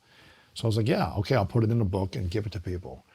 And then I wrote the next book, and now this is the third one. So that's been the journey, is just constantly listening to my audience, thinking, what is it they need? How can I serve them? And how can I give it to them in an easy, digestible way so they can make sense of it? And how do you feel about podcasting 10 years into it? Do you still have that same excitement, or do you want to keep pushing forward to something else? I love it, but I know that I need to keep evolving to be excited. Yeah. So we've built our Greatness Plus, kind of network. So now we have 8 shows. Where it was just me and one show, now we have 8 shows, and we're building more original shows. And that excites me, to create new content that doesn't rely on just me. So that's what I feel like is the next thing. I feel like everyone's going to be building a network on their podcast in the next 2 years. I feel like you're going to have a network with 2 shows. You already have 2 shows, right? And you might bring in some other person who wants to do a 3rd show. Mm. So like producing another podcast, like we'll bring in somebody. Yes. And then you build that up, and you take your commission from that as well. So I feel like people who are bigger creators are going to start doing a network, whether it be on YouTube network or audio network. I think that's going to happen a lot in the next 2 years, because Apple's pushing that, YouTube's pushing that. So I think people are going to see that. They're not going to want to work as much themselves, and they're going to want to say, how can I push my audience, own other IP, and build up those assets that I make commissions on? So what's your schedule like now? Do you have like a set, like 9 Tuesday, to 5? Wednesday, yeah. Tuesday, Wednesday, Thursday, I block off for interviews, and I will try to do 2 interviews a day if I can. Wow. And I'll block off 2 hours for each interview. Sometimes they only go an hour, but sometimes they go 2 hours. So I'll do 2 interviews a day, which takes a lot of time. I'll do a prep work before. I'll take a break in between to give myself time to kind of get some food and do prep work again for the second interview. And after kind of 5 hours of either sitting down with someone or interacting with them in between, beforehand, afterhand, just building relationship like we did, connecting, I'm pretty done. So Tuesday, Wednesday, Thursdays is set for content creation, interviews, and me delivering the content in this space. And then really I start, checking my email at like 5 p.m. or something, 4 or 5. And trying to just going through like the daily stuff that came through to me, talk to my team if I need to, and then, kind of go home. Mondays are for team calls, goal setting, reaching out to people, booking stuff, doing things I need to with my assistant, like planning, scheduling, all that different stuff. And then Friday is kind of like recapping of the week, seeing what my team was able to execute on, what they can improve on, goals for next week. Checking in with my business partner about, strategy time, just be like, what do we need to do? Who do we need to hire? What do we need to fix? And that's kind of the week. Yeah. But I wake up pretty early. I go to the gym, I meditate, and I get ready for the day. It's kind of the thing. And then where are you investing right now? What does that look like? I put maybe 7, 8 years ago, I started putting money in index funds.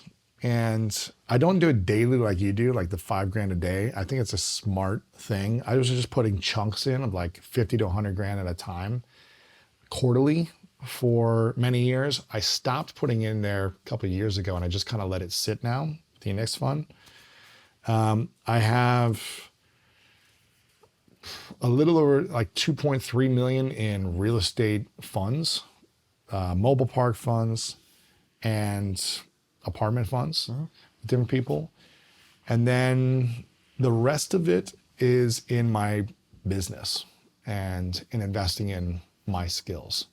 So I spend a lot of money investing in coaches for my health, my nutrition, my heart, my business, and I have different coaches that help me in these areas of my life that I'm looking to grow in. So I invest in them.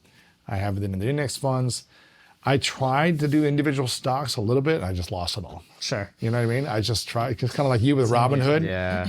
And it's like, You know why I lost on Robinhood? The real reason? why? Jackpot in. Oh, wow. It's the wrong time. Yeah, it's a curse. Anything Jack buys, Don't- yeah. immediately dumps. And then what was Except funny? Dogecoin. Except Dogecoin. Wow. But what was funny is that I finally convinced Jack to sell Robinhood. You just did it, actually. I was going to pay Jack to sell his stock at like $15, $18 a share. And he's like, no, I'm going to get... And then he sold on his own. But I was going to pay him to sell it because I knew as soon as he sells, it's going to go up. The day he sold, it went up. Robinhood went up like 15%. Come a on. day. Yeah. It made no sense. The day. Yeah, it sucks. Yeah. And I was like, what happened? And Jack was like, I sold. Oh, man. Literally, you see the moment he sells, Boom. skyrockets. They were trying to teach me a lesson, I think. Yeah. I feel like a lot of people I tried to do in 2020, 2021, I was like, okay, let me put $100,000 in stocks and $100,000 in crypto, and it's pretty much all of it's gone. Yeah. And so I feel like, I was just kind of an idiot. Like just trying to get, and I've always realized when I try to do something quickly without being an expert at it and without really going all in and studying it and owning it myself, it usually doesn't do well. But when I take longer time and I wait and I strategize and I don't try to go for the quick buck, it always pays dividends. Kind of like the podcast, like YouTube, like the website, these things pay dividends when I invested in early on. So I used to want to be successful growing up. And I think a lot of us were like, I want to be successful. And I realized that success and greatness are different. Success is about yourself. Greatness is about others. And anytime I strived for success, I felt unfulfilled inside. I didn't feel like complete inside. I felt like there was something missing, and I still didn't feel like it was enough. I would accomplish goals, I would make money, I was successful externally, but I didn't feel successful internally. And I realized because I was living more of a selfish mindset. I think success is selfish. And there's nothing wrong with that, but I don't really feel like you can be fulfilled unless you think about greatness, unless you think about service, being of service to other people. Graham is successful because he has accomplished a lot in his life, right? He's accomplished a lot. People look at him in a certain way. He's got a big audience. He's got a certain net worth. He's accomplished. But he's also great because he serves other people. And it's not just about Graham, right? And that's why it's more sustainable to have that type of energy. So I think there's nothing wrong with wanting to make millions of dollars, with wanting to have the cars and the fancy things. But I just feel like at some point there needs to be something more after that. And if you can do it during it as well, I think it's even better.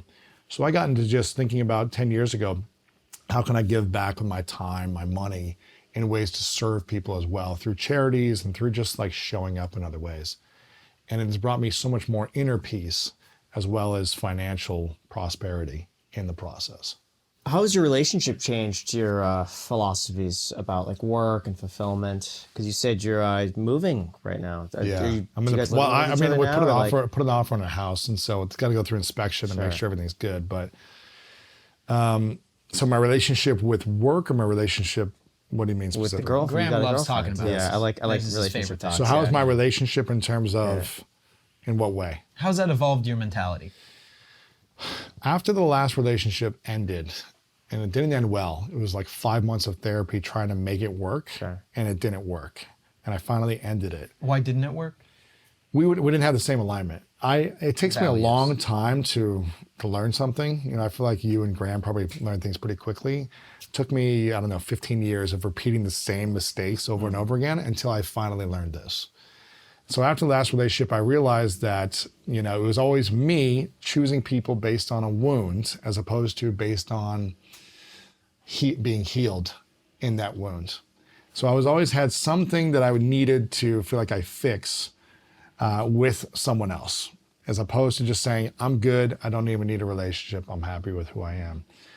So I would always give in relationships. Anytime I'd meet a person, after 6 months, everything would be fine until they were like, okay, well, I don't like this about you, and I don't like this about you, and you need to change this. And I would do it just to make them happy. So I would change who I was, my values, my vision in life, my lifestyle to fit theirs so that they would be okay with me. I needed to people please, and that was a wound inside of me. And after a lot of emotional intelligence work, healing, different exercises that I did for a while and integrating that over years, a couple of years ago, I finally got to the point where I was like, I am 100% happy alone. I will not compromise or settle my values, my vision, or my lifestyle for any relationship ever again. And I'm happy to be single if that's the case. If someone won't accept me for who I am, that's fine. Quickly after that, I met my girlfriend, Martha, who early on, as we were kind of like just hanging out, not exclusive, I was like, this is exactly who I am. These are my extreme values. This is my lifestyle. This is where I'm going to be in 5, 10, 20 years. And this is my role and responsibility in a relationship. Kind of, if I ever get in a relationship again, this is how I'm going to be. This is what I will do. This is what I will not do. This is my views on parenting. This is my views on marriage. This is my views on money. I laid it all out in the first few months. I shared everything, trying to get her to essentially say, okay, I'm scared of you. I don't want to be in a relationship with you. And the exact opposite happened. She was like, that's incredible. That's exactly what I've been looking for. So I kind of tested her for many, many months as we were just hanging out. And I said, listen, I'm not going to change, just so you know. So you have to accept me. And she was like, yeah, I like who you are. I'm not asking you to change. That's been a game changer, is finding someone who has shared values, vision, and lifestyle. And I always found people before that didn't have those things, hoping that they would. And they didn't, and I didn't have the same things as them, and they wanted me to change. So we both wanted each other to change. Whereas with Martha, I don't want her to change at all. I accept her for who she is, and she does the same for me. How'd you meet Martha? It's funny because she started following me on Instagram, and I saw it happen, and I go, huh. You saw you were just waiting to Right, just follow. You're like, who's Refresh, that? no, I didn't Just know. keep checking everyone. No, I saw one of the things I do is every few days I'll see like, oh, is there anyone with a blue check mark on Instagram who's followed me? It could be a potential interview, right? It's one of the ways I book people is like, who knows who I am already? It's easier to book them. And so I saw that she had followed me, and I was like, who is this girl? She looked familiar. And a couple years prior, I saw her on a TV show, and I thought she was brilliant in this show called Altered Carbon, which is a Netflix show.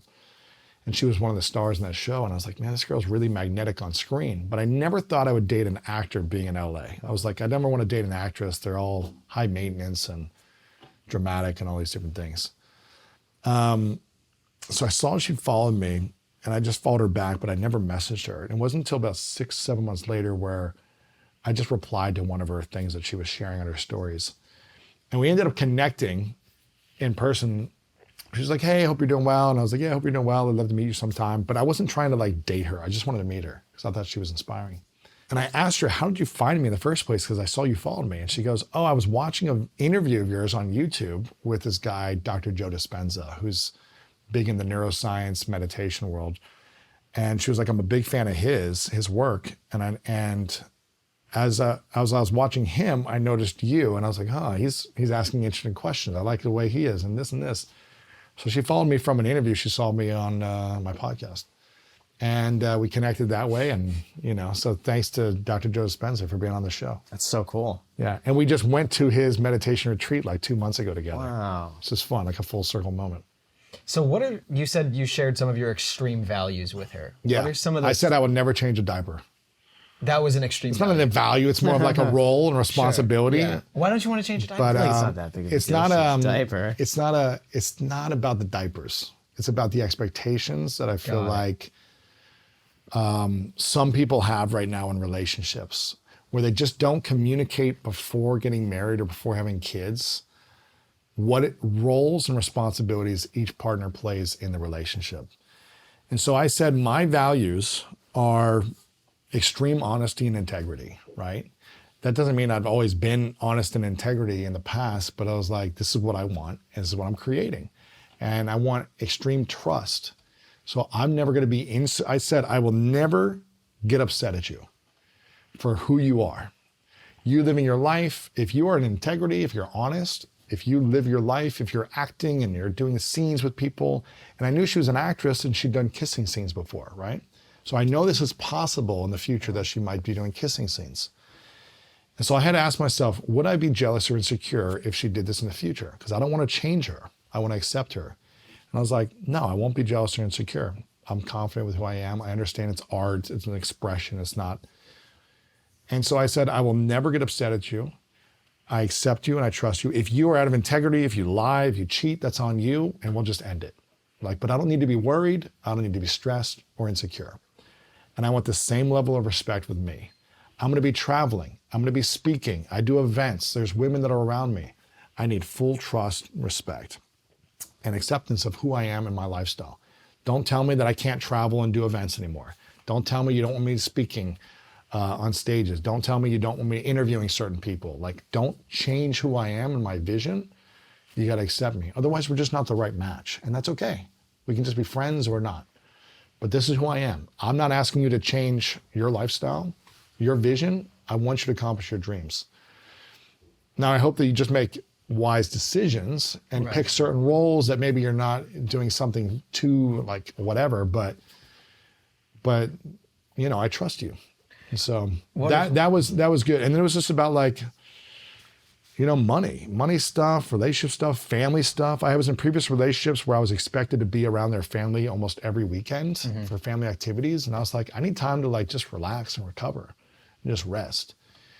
And so I was just like, I'm not going to be around your family every week. You know, I'll go, you know, once a month or once every couple months and like do that. But don't expect me to be available every weekend for this.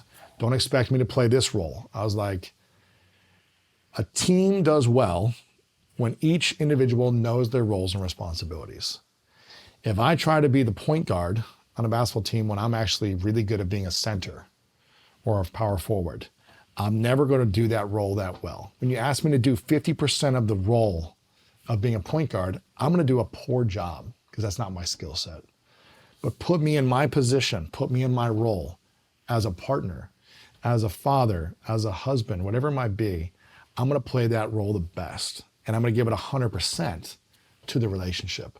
But I feel like at this time in our society, at least in America, a lot of people are expected to do 50-50 of everything. 50-50 contribution of money, 50-50 contribution of changing diapers, or whatever the thing is. It's not about the diapers. It's about, that's not my best role. And I want to be put in the best position to succeed for myself. And I want you to be in the best position to succeed for yourself so we can come together 100 together in our roles and responsibilities. So it's just about being clear on what does that look like? Are you comfortable with this or are you not? And if not, that's okay. Then maybe I'm not the right person for you, and that's fine. You can find a guy who does want to change diapers 50% of the time. And I'm sure I'll change diapers at some point. It's not about the diapers, right? It's about the expectation and creating agreements. So one of the things that I said to her, another extreme value, was I will not get committed to you in a relationship unless we do therapy together. Not because something is wrong or we need to fix something, but because I want to minimize pain, stress, and unneeded frustrations by getting clarity on our agreements as early as possible.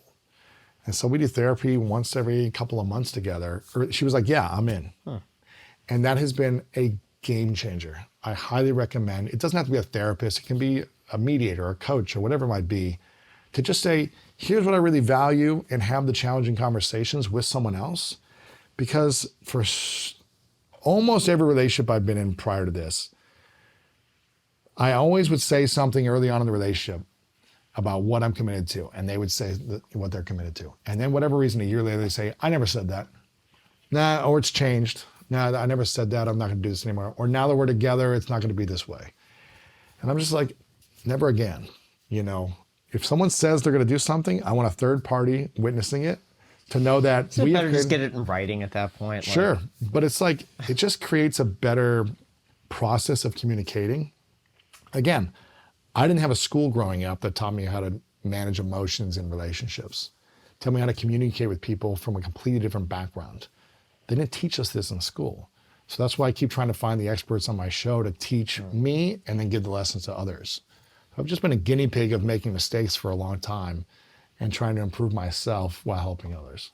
So you think for any relationship out there that's in that like couple phase, the dating phase, if you want to take it to the next level, you should just have a serious long conversation, or maybe a couple serious long conversations, lay it out all on the field, and just like make sure your values are aligned, each person understands their role and has these like uncomfortable I think from all the different therapists and relationship experts that I've interviewed over the last 10 years, there are so many problems in relationships. The data is at least 50% of marriages end in divorce right now. It's going to be going more now. And of those 50% of people still together, most of them are not happy. So you're entering relationships where they're going to end 50% of the time. Flip a coin, it's going to end in divorce. A lot of the time, the other 50%, they haven't figured out a solution where they're thriving. They're just surviving. And then there's probably a 10, 15% that's doing really, really well and lasts 10, 20, 30 years, but it's rare. How many people do you know who've been married for 30 years who love each other a lot? Not like we're sleeping in separate rooms and we like can't stand each other and there's arguments, but how many people do you know on the top of your head who've been together for 30 years happy? Not saying it's perfect, there's ups and downs, but overall very happy. Do you know? I could think of 3 right now. 3. Just very close family. Like Okay. my parents, I sure hope. Like I think they're. It's great. Yeah. They're happily married for 30 years. That's great. But 3 people. Grandparents. What's that? Grandparents. That's great. It's rare though. How Some many of people? it I don't know if you fully know because they could be putting on a great front. They share and the like, same bed. Yeah, good. but I see but them kiss sometimes.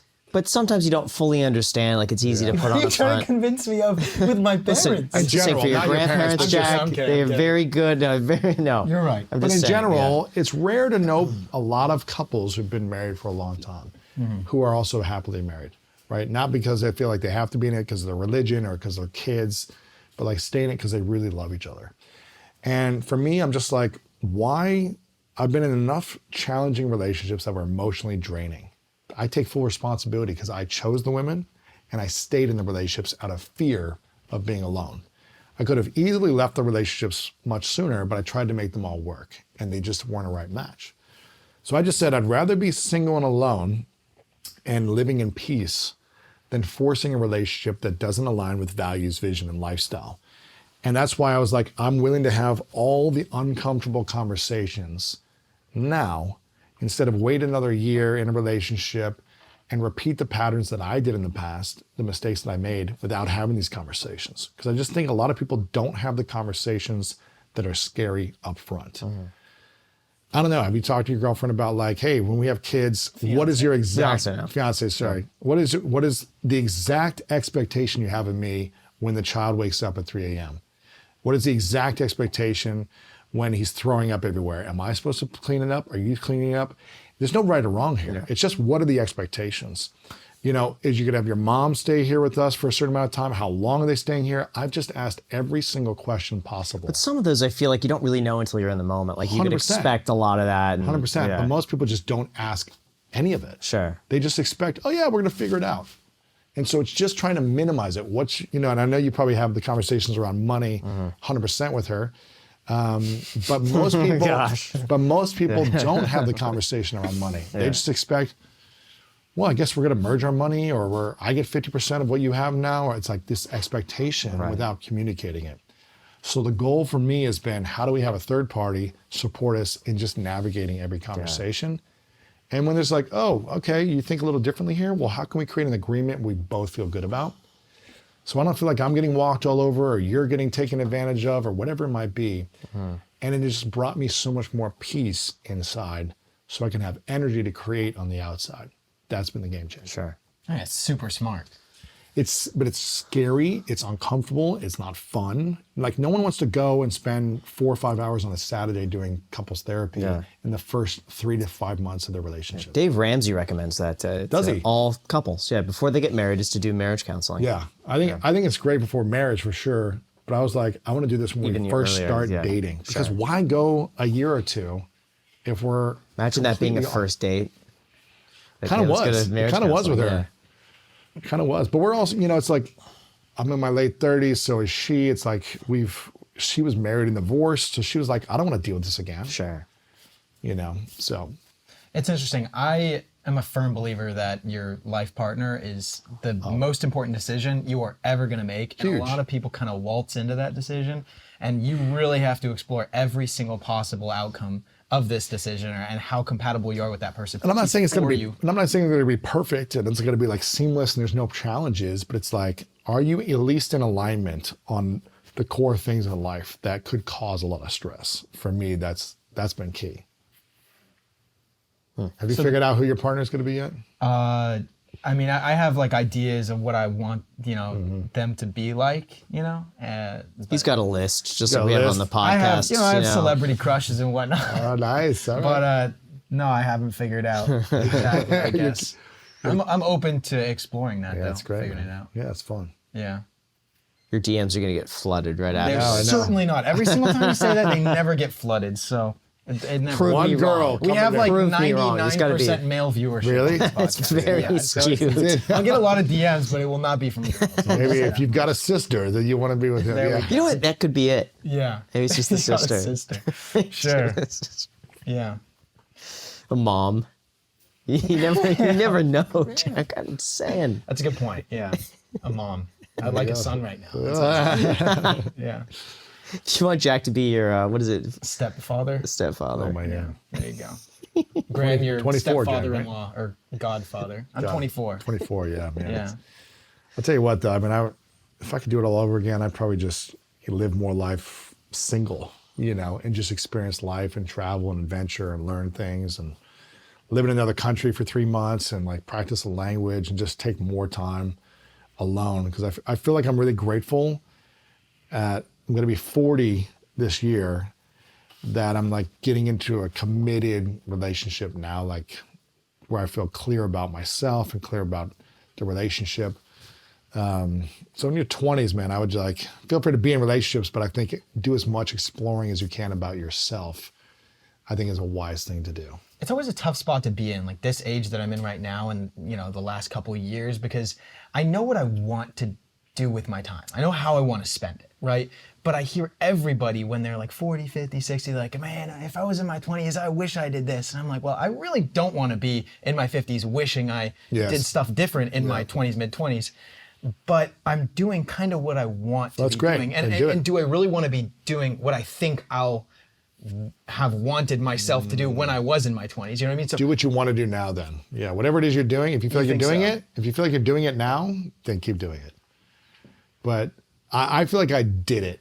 I feel like in my 20s and my 30s, I wouldn't go back and like change. I would have gotten out of relationships sooner to have less stress and pain and been single more time before I like went into a different relationship and given myself more single time.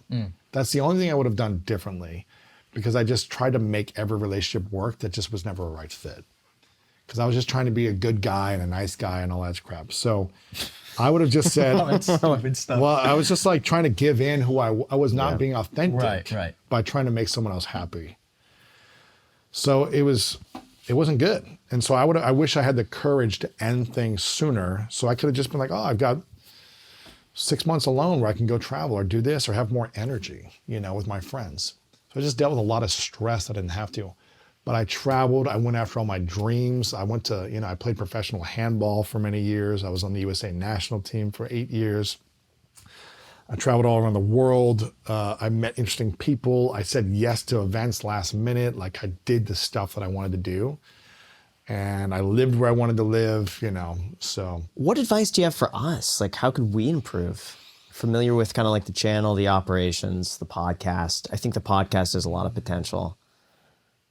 I have a very objective view of this. in terms of advice for building the podcast. Yeah, what would you do I would hire a coach. I would rank the area. I'm going to give you advice on things you don't think you would do. Okay. I would give yourself an assessment from 1 to 10 on how you're doing in your mindset, your relationship to others, and your relationship to yourself, your health and wellness, and then your purpose. And on a scale of 1 to 10, I would ask myself, am I at the top of my game in this category, being a 10, 1 being I'm horrible? Where am I in there? And which category is the lowest? Do I have a healthy relationship with myself, meaning I have a ton of self-confidence, I have humility at the same time, I love myself, I accept myself, I feel peace in my heart consistently, I sleep like a baby, or am I up all night thinking and analyzing and stressing? Where am I on a 1 to 10? My relationship with others, all my family members, are they at a 10? Or there's some people that I haven't talked to in a long time. Do I have close relationships with friends, intimacy? Where am I? Do I feel my money is in the right place? Maybe for you, it's too much. You're 15, right? But wherever you are, think about 1 to 10. And then for me, I would just say, okay, when you improve the thing that you feel like you're deficient in your life, you're going to elevate your confidence in your business. So that's what I would think about.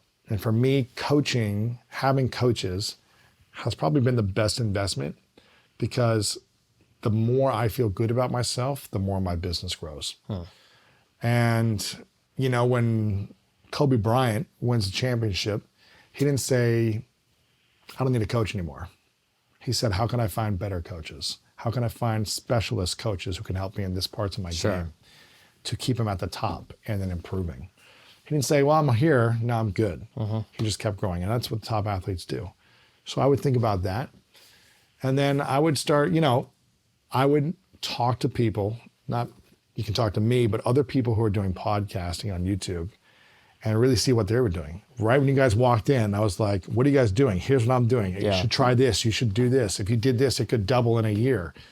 So just finding other people, networking, which you don't like to do, replying to your DMs like he doesn't like to do. I know. When you were talking about that, I was like, that's the one area I'm a 1.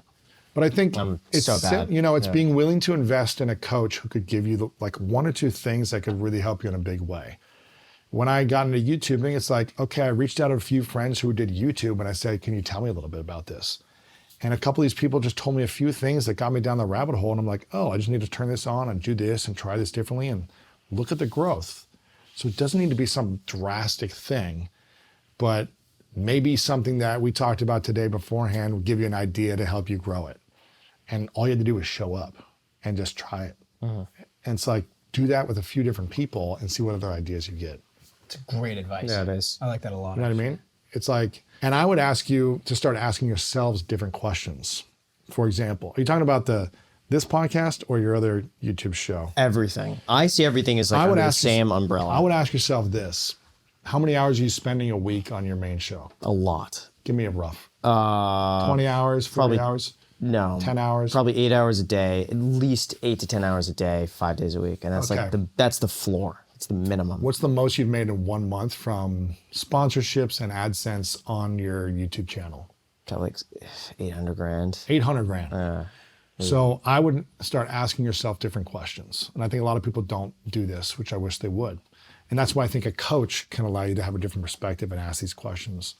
800 grand. How many hours a month on average do you think it is, roughly? Most months? In a month? 40 hours a week, you said? Oh, yeah, but that's just one channel. One channel. And then there's everything else on top of it. I would say most weeks are probably 70 hours a week, probably. So what is that in a month? 70 times 4, what is it? Or call it roughly 4 weeks. What is that? 300 hours probably. Something like So, that. okay. Yeah, So if you had to, if your life depended on it, you had to make $1 million a month in 100 hours or less of work, how would you do it? On YouTube. If your life depended on it, that's the question I would ask first. Yeah. Then I would say, if your life depended on it, how can you make, it doesn't need to be $1 million, but call it 800,000, right? A month. or whatever number you want it to be. How can you make that with 10 hours a week, not 70 hours a week? Like, how'd you cut it in half? I don't know if that would be even possible. Like, I'd have to be like selling everything I have in the arsenal. Be like, you know. How would it be? But how would it be possible? If it were possible, how would it be possible? I would have to sell everything. What do you mean sell everything? No, like, I would pull every like program I've ever made in the past and discount it and just like. But if you didn't have to discount things though, if you weren't allowed to discount things, if you had to work half the time and make the same amount of money, someone else would have to do it. Let's just call it this: if you want to have to make the same money and you could only work half the amount of hours, how could you do that without selling stuff and discounting everything and going? What would you have to do? So this is a question I asked Grant Cardone multiple times when I interviewed him, because the first time he came on, or I've had him on multiple times, but one of the first times when he was like, "Oh, I've raised like $200 million," and I go, "What's the goal?" He's like, "It's 400 million." I go, "Why isn't it $1 billion?" He goes, it's not possible right now. I go, "But if it were, what would you need to do?" And he got really mad and frustrated. I don't know, you couldn't do it. And I go, "But if you could, what would you do?" He goes, "Okay, well, I'd reach out to 10 other different types of people with $100 million of assets. I'd start reaching out to these people and finding them. I'd start going here. I'd start doing this." And then he came back a year later and he blew past the goal, like double the goal that he thought he was even capable of doing in less than time. And then we did it again. He was like, "Okay, I want 4 billion." I was like, "Why not 10? He's like, "You just can't do it that fast. It's just not possible." And I was like, "But if it were, what would you do?" So it just gets you thinking differently. And Jack said it right. It's like you need other people. Well, I guess, you need to hire other people to start doing some things. You need to start delegating some things. And that's hard for you to do because you've been the one who's been able to do all of it for 5-6 years. Same for me. It's been hard for me to delegate to other people because I learned marketing 12 years ago and I learned this and whatever. But that has been what's been able to help me grow in less time, where I'm just focusing on the main thing that I do and letting everyone else, training everyone else. It may not be as good as me, but eventually it can scale beyond me. And I think that's the next level for you, is figuring out how can I find a few people, train them up, cut half my time down, so you can have more critical thinking space. You can have more time to like read a book and get a better idea in the middle of a day and not feel stressed. So you can go take a walk and get some nature time, whatever it is. Eat an extra piece of sushi or whatever it might be. And you can feel like, okay, I can think strategically with more time as opposed to doing the business. I can think about it and expand from there. That's what I'd be thinking about for you, is asking different questions. If I had to do this in half the time and make the same amount of money or more money, what would need to happen? And it's not about discounting everything and making all these courses and selling it all for nothing or whatever it is. Sure. It's just about, okay, well, what do other successful people do in half the time making more money? Probably be those interviews, like the Mr. Beast interview, like doing those. And just picking like big guests, that you doing a one-day production, having that edited.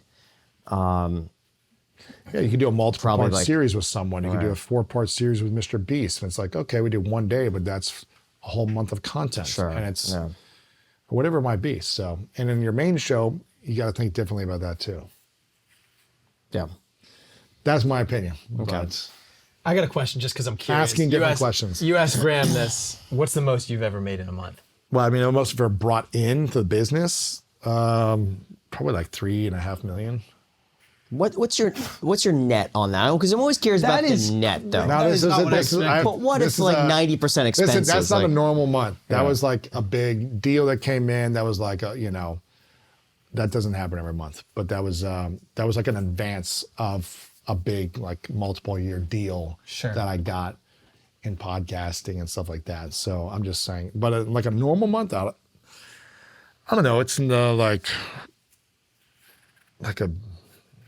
I mean, I used to do a lot of course launches. We did like $1 million launch in a month one time, so, but that's like putting so much effort and energy into like a big thing and selling, a course to everyone and stuff like that. But then you have affiliates and you have other people, then you spend money on ads. So it's not like you keep all that money. You know what I mean? So if you were to get a monthly average of, let's say, an annual income, then we'd be able to figure out what it is generally that it is. no way to skirt around this question. weaseling his way no way around to like skirt that. around it. Yeah. I don't really pay myself that much. I put it like all back into the business. I live a very simple lifestyle. And I just, you guys see where I'm at, the expenses of this place, and it's got 50 people you got to pay every month. I'm thinking about how do I keep money in the bank to pay people for the next 6 to 12 months. I'm not like, oh, I just get to have all this extra money. And again, I don't have any watches or fancy things. I have the same like V-neck that I wear. Yeah. And I have a simple setup. It's not like I'm balling over here with cars and Lambos. That's not my lifestyle. I've been in an apartment for the last 12 years in West Hollywood. That's because you're very humble. You're just a humble guy. But it's like I've invested back into the business, back into like, I spent a year writing this book. It took time and energy, and I had a ghostwriter help me, and I had, production. I paid for the design of this cover. I paid for all these different things. I put my money into buying a domain, into buying, content, all this different stuff that can help me for the future. So it's not like, how can I spend it now for me and just stack the money to buy stuff? It's how do I invest it for a brighter future? See, part of me worries that And the taxes here are insane. I know. Yeah, so it makes sense. Dude, I'm spending, I think it was like $400,000 last year just to live in LA on state tax that I had to pay. It's like, it makes you want to throw up. You work so hard to make the money. I heard there's a way around it. Tell me. It's called move to Las Vegas. moving. No. There's got to be another strategy. No, I forget what it was. It was something that you are able to deduct it through your corporation. Tell me, so please. You got to Google it because I'm very unfamiliar with it. Okay. Like I learned about this after I already left California. But to my understanding, there is a way to run it through the business. You pay it through the business, and that way it's deductible on that level before you take a salary. So I'm gonna have to look this up. Yeah. So I think it's a gray area as far as I'm concerned. I don't know if I should probably do it then. But I think unfortunately the more I get into like taxes, the more I realize that the whole tax system is a gray area. Very gray. It is insane, and everything is open to interpretation. And it's like, how well could you argue your case for X, Y, Z? Very little of it is like black and white. Like obviously certain deductions, yeah. But it's crazy, and it's like whoever has more money could learn these gray areas and hire the right people to do it correctly in such a way that's like compliant. It's insane.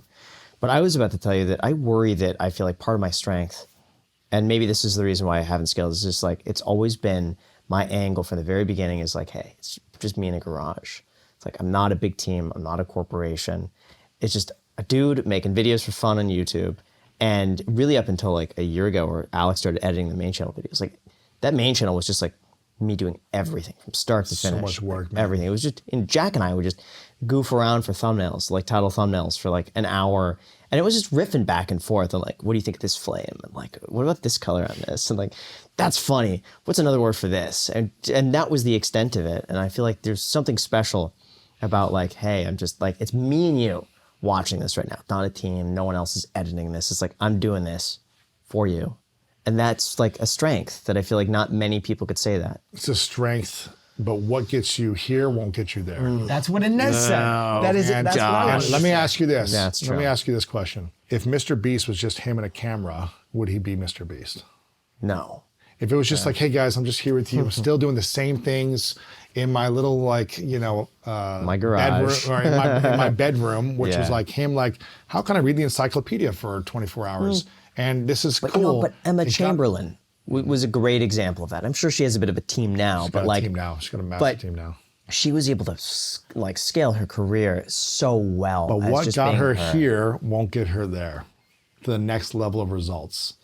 And I think what's gotten you here will continue to get you here and grow at a certain pace. And you'll have to keep putting the same amount of hours, doing the same things to get the same results. Maybe a little bit more every year, but it's like, again, if you had different goals, which was maybe you don't have to have these goals, but if you're like, if I wanted to get 20 million subscribers and 30 million views a month, I'm just throwing in a random number. What would it take for you to do less work to get there? You can't keep doing the same things to get new results. Sometimes you can. You use your strengths in different ways. You still have the same personality, the same connection, the same intimacy, the same look and feel, but you have a team that's doing these thumbnails for you for an hour every day. You're creating multiple content in different strategies. You have someone doing man on the street content for you, and you're reporting back in a new style of content where someone's out asking questions about finances and you're kind of doing man on the street from your desk and reporting with them. Whatever it is, I'm just coming up with some random ideas where you're expanding your creativity and using the power of your intimacy, your wisdom, your knowledge, your research, your creative ability to come up with ideas and still connecting with the audience, but in different ways. And I think testing new stuff, new formats.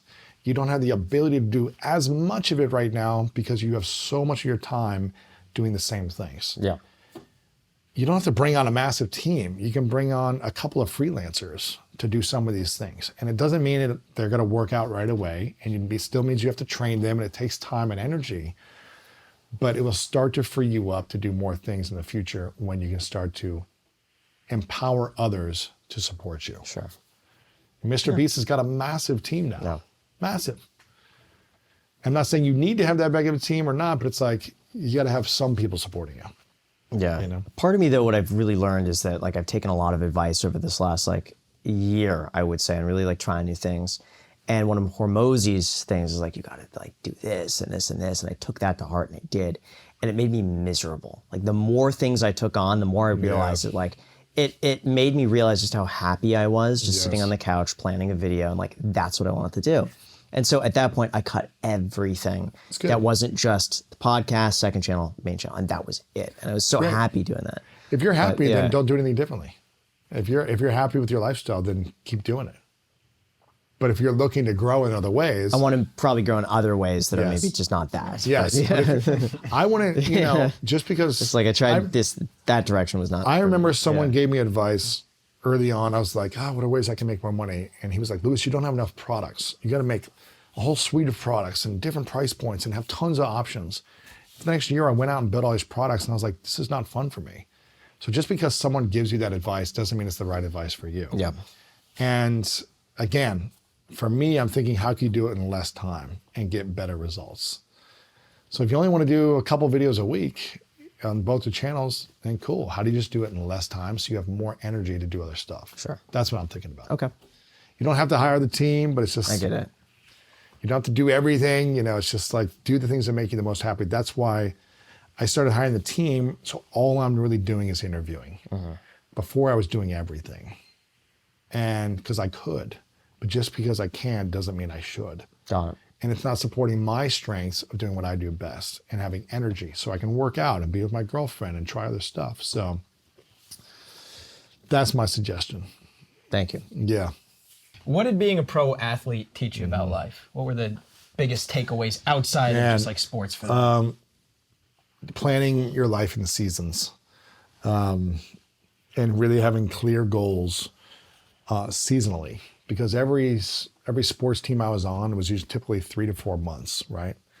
And there's a preseason, there's the regular season, there's the playoffs, and then there's the postseason. Just kind of like in life. There's 4 different seasons, just like in sports.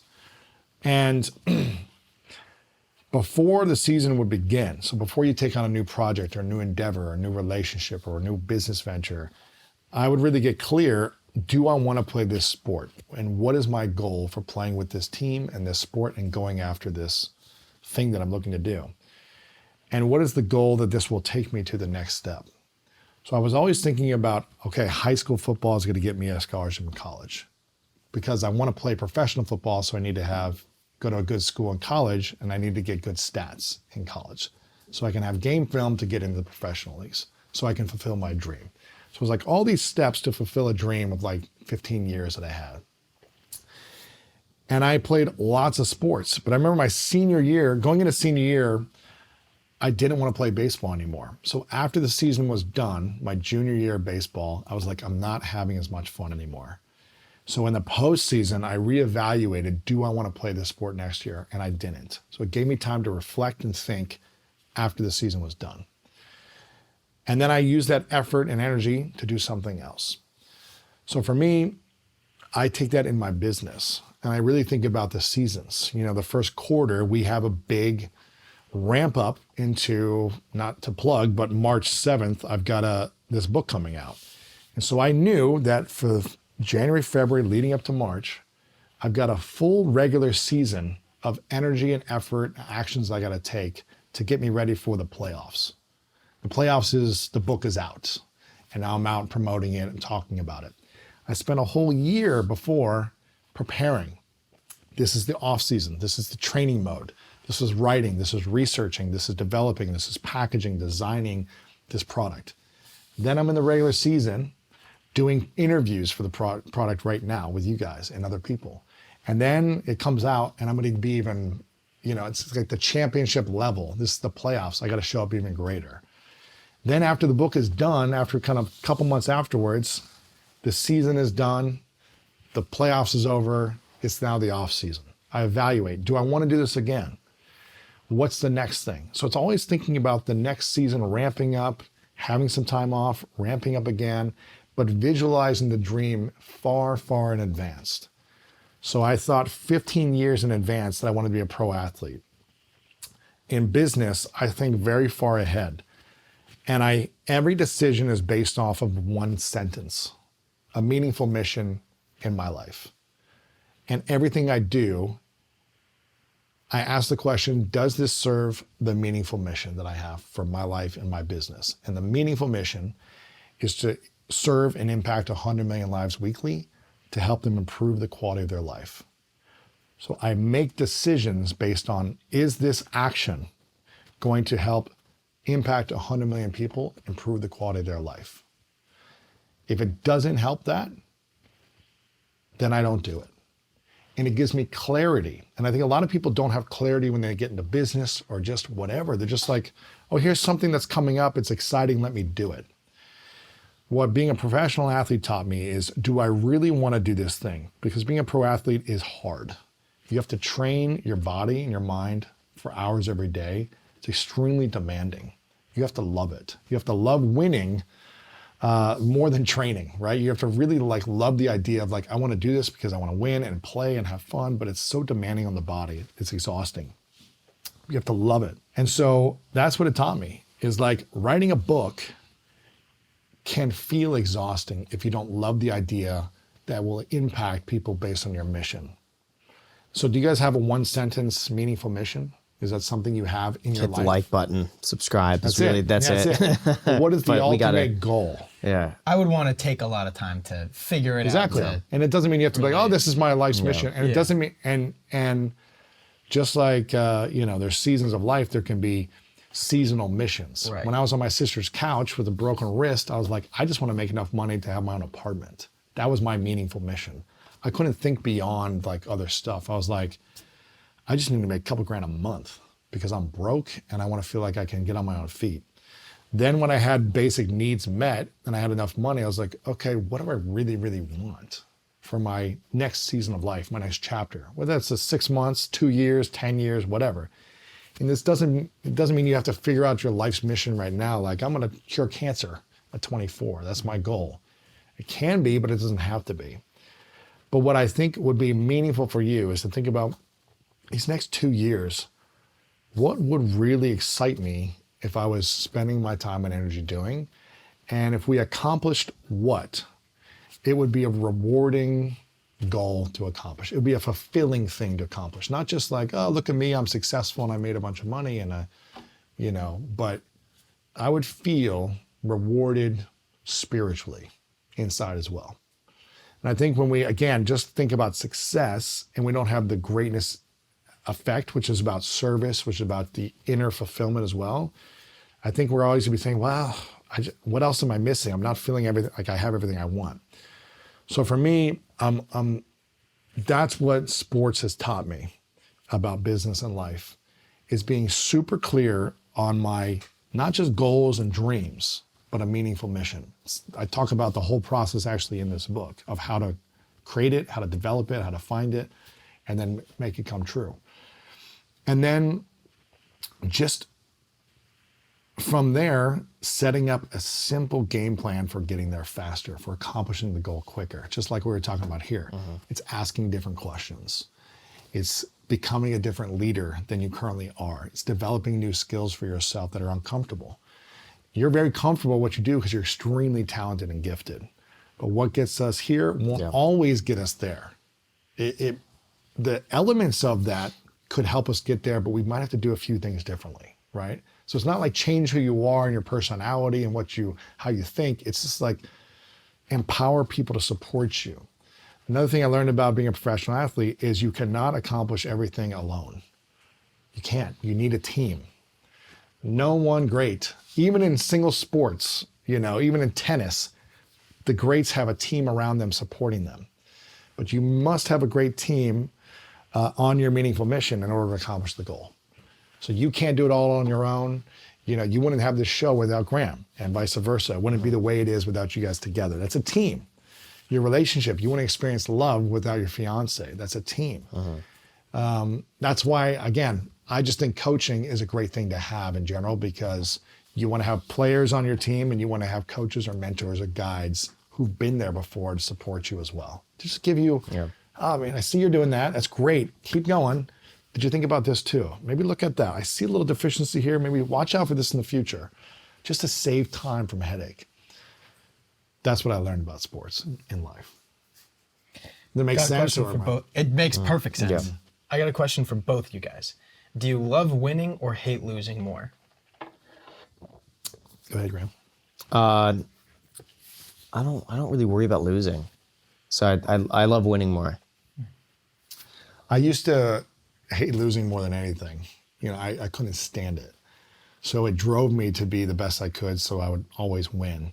But that left me feeling very empty, because when I would win, I would still criticize myself for what I could have done differently or better. And so there's kind of like this perfectionist mindset. I love winning. I don't enjoy losing, but I love focusing more on the process of like the efforts and how I'm showing up on a consistent basis even more. If the results never happen, it's okay now. Like if my goals never are accomplished, it's okay. As long as I know that I'm doing everything I can in the process to get there. Because I had a goal of being an Olympian. I spent 8 years with the USA national team playing team handball. I traveled the world. I played against the Olympic team in Brazil and Argentina, and I played in Canada and the UK and Israel and all over the world. Played in the Pan American Games, against all the teams in North and South America. And my goal was to make the Olympics. We never qualified. But that doesn't mean because the dream didn't come true, it doesn't mean it still wasn't a dream come true of the whole journey and the process of who I became over those 8 years. So we didn't win, we didn't even go there, but I was on the national team, I was close. And what I developed in that time, the people I met and what I overcame is the prize. But I still love winning. I have one final sentiment I want to add. I'm kind of dragging this along, but Graham, one thing I wanted to mention to you on the card over here, but you were on a phone call, is the fact that I think you are too comfortable in life. I think that, although to a lot of people that view the podcast and they know you, they're like, wow, Graham is always in the trenches. He's always working. He's always grinding away. That must be so tough. But for you, that isn't hard. For you, that's easy. And for you, that's comfortable. And it's really hard for you to put yourself in uncomfortable situations, such as last night, where you had a beer. You're like, that. I know this is silly. Well, I just don't drink. It's like I don't like the way I feel the next day. Yeah. Right. And the next day, the way you're reacting is like, wow, I can't believe I'm so hungover. After one beer. I get hungover after a beer. It's bad. He's like, I don't want to ruin this podcast. I told Jack if I'm anything less than 100%, it's bad. If I show up and I'm 95%, that would be bad. And I didn't feel well either. For some reason, I only had a beer and a half. I didn't feel good either. But the thing is, I told Graham, if you wear your emotions on your sleeve like this, it will affect you 10 times more than just saying, what, I feel good, let's go. And just being oblivious to whatever, suffering that you may be inducing. And I think this also applies because I've seen it in so many other areas of your life. You'll touch a toothpick and ow. Really? Yeah, he'll accidentally, the toothpick will slide underneath his fingernail. Exaggerate. Paper cuts. Yeah, paper cuts are bad. Stuff like that, or it's cold out and Graham he's like, I'm like, do you want to? I'm like, do you want to wear my jacket? I'll give him my jacket. It sounds like me. Any little thing. Any little thing. We go in the pool and it's just way too cold. He's not tough enough. No, he hates cold weather. I would try some extreme stuff. It's funny. And what I was really proud of you, when you did the boxing match. Because that was like the most uncomfortable thing wait, for you you. did one of the Creator influencer? Flash. How was that for you? Good. Looking back now, I'll that's never do it exactly again. it. Did you lose? I did lose. He did. Yeah. But he got myself. uncomfortable. He reflects back on it, and he's happy he did it. He loved that he Yeah. did it. I'm sure you learned a ton, and you also probably got a lot more confident putting yourself in a really uncomfortable situation. Yeah. And I think that you just need to get a little bit more comfortable being uncomfortable. I like that advice. All right. Yeah, I good. agree. Like outsourcing, although it's kind of actually the easy thing to do, right? For you, it's extremely uncomfortable, and it's like foreign and Well, chaotic, so you don't want to he do loves it. to be in control. You know, he wants it to be his way. He wants to be perfectionist. Because it's worked, and so that's the way. He's in control of every penny. Right. He's obsessed with everything, and it's comfortable to be that way. And it's worked for him, but it doesn't mean it's gonna. And it doesn't mean you don't have to be in control in certain areas of your life still, and you don't just give up all responsibility. No, sure. But it's learning to get out of the comfort zone. I think it's good wisdom. You know best. So Even when we go on runs, that's just another thing. Like, good, we'll go yeah. on runs. Graham will run, like especially in the beginning, he'd run for like 30 seconds and just be like, "Oh, I can't do this anymore." But he'd listen to his voice and he's barely panting. You know what I mean? I know this sounds like I'm just like reaming into It's you. funny. But It's I funny, really that's feel true. like this is Yeah. like what friends and business partners funny. are yeah, it's for. good. Yeah. If I were you guys, if you're asking for advice, I would hire a full-time nutritionist and trainer that comes to the house every day or 4 or 5 days a week and puts you guys through your own individual workout plan tailored for you both. And you do that for a year, business, life, relationships will change 100%. If you had a full-time dedicated trainer and invest in it, making that investment, spending the money, which you wouldn't want to do, Yeah. would be like, okay, now I need to make the return on this investment. You would be like, I'm committed, I'm going to do this. And you would show up and you would suck. But I think eventually you'd start to see results and you'd be like, okay, this is inspiring. Sure. But if you guys both did that, do you just run right now? Is that all you're doing? No, I go to the gym. Yeah. Does he? Yeah, he I go goes to the gym. You do? Pretty much every day. Do you have a trainer though? Once a week. Why not 4 or 5 days a week? The gym for me is a place where I could zone out and think. It's one of the few times for me where I just like, I download all my YouTube videos and I go on the treadmill and I just zone out. And it's good. like reflection. It's like meditation for me. But what if you delegated other things and you had those 2 extra hours a day to do that, not at the gym, and you could just chill, but have a trainer focus on like improving you, Perhaps, and pushing you beyond your comfort zone? Yeah, perhaps. I don't like being pushed. I'm very particular about like, I like to do things my own way. Yeah, I know that. Maybe to a detriment. I know But that. like, I don't know. I've got on a good rhythm at the gym. I've Sure. been going like pretty much every day. And That's that's my good, way then. of doing it is That's like good. being able to zone out. That's good. Yeah. They're all suggestions. You Yeah, just I try hear them it, on. Some for things sure. work, some things Yeah. don't, you know? It's good. It's good coaching Yeah. here. Thanks. Yeah, Graham and we're hard on each other in different ways. And I think that's what makes it really good. We have a deep respect for each other. We really value the other person's opinion. What's the one thing that Jack could do differently that would improve the quality of his life in a big way if he added something or eliminated something from his life? Oh gosh. I don't know. I always tell Jack he could work harder, but he tells me I could work less. Yeah. So it's I don't know. I got to think about that. I'm not sure. Think about it, yeah. Yeah. On your guys' next episode, you could talk Sure. about do a therapy session together. Deal. Yeah. That's cool. You guys are a good partnership. Thank you. Good Yeah, team. I think Yeah. so too. Thanks. All right. Cool. Well, Anything you want to shout out? Yeah.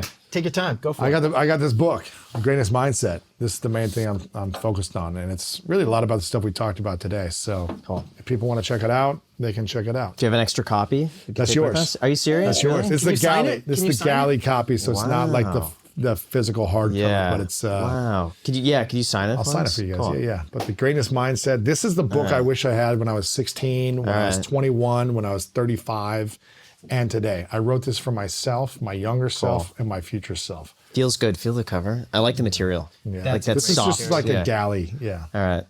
Thank you so much for coming on. This thank really you. means Appreciate a it. lot. It's been an honor meeting you. Appreciate it. And Thank you. we hope to meet another time someday. Play some Yeah. pickleball, ping pong. I'm in. Let's do it. I wonder how this would have turned out had we met 2 years ago. I'm so curious how it would have been different, but you know what? It worked out the way it did. It's perfect, man. Yeah. Perfect timing. Thank you guys for having me. Thank you. Appreciate it. Cool. Good I love stuff. It. Thank you so much.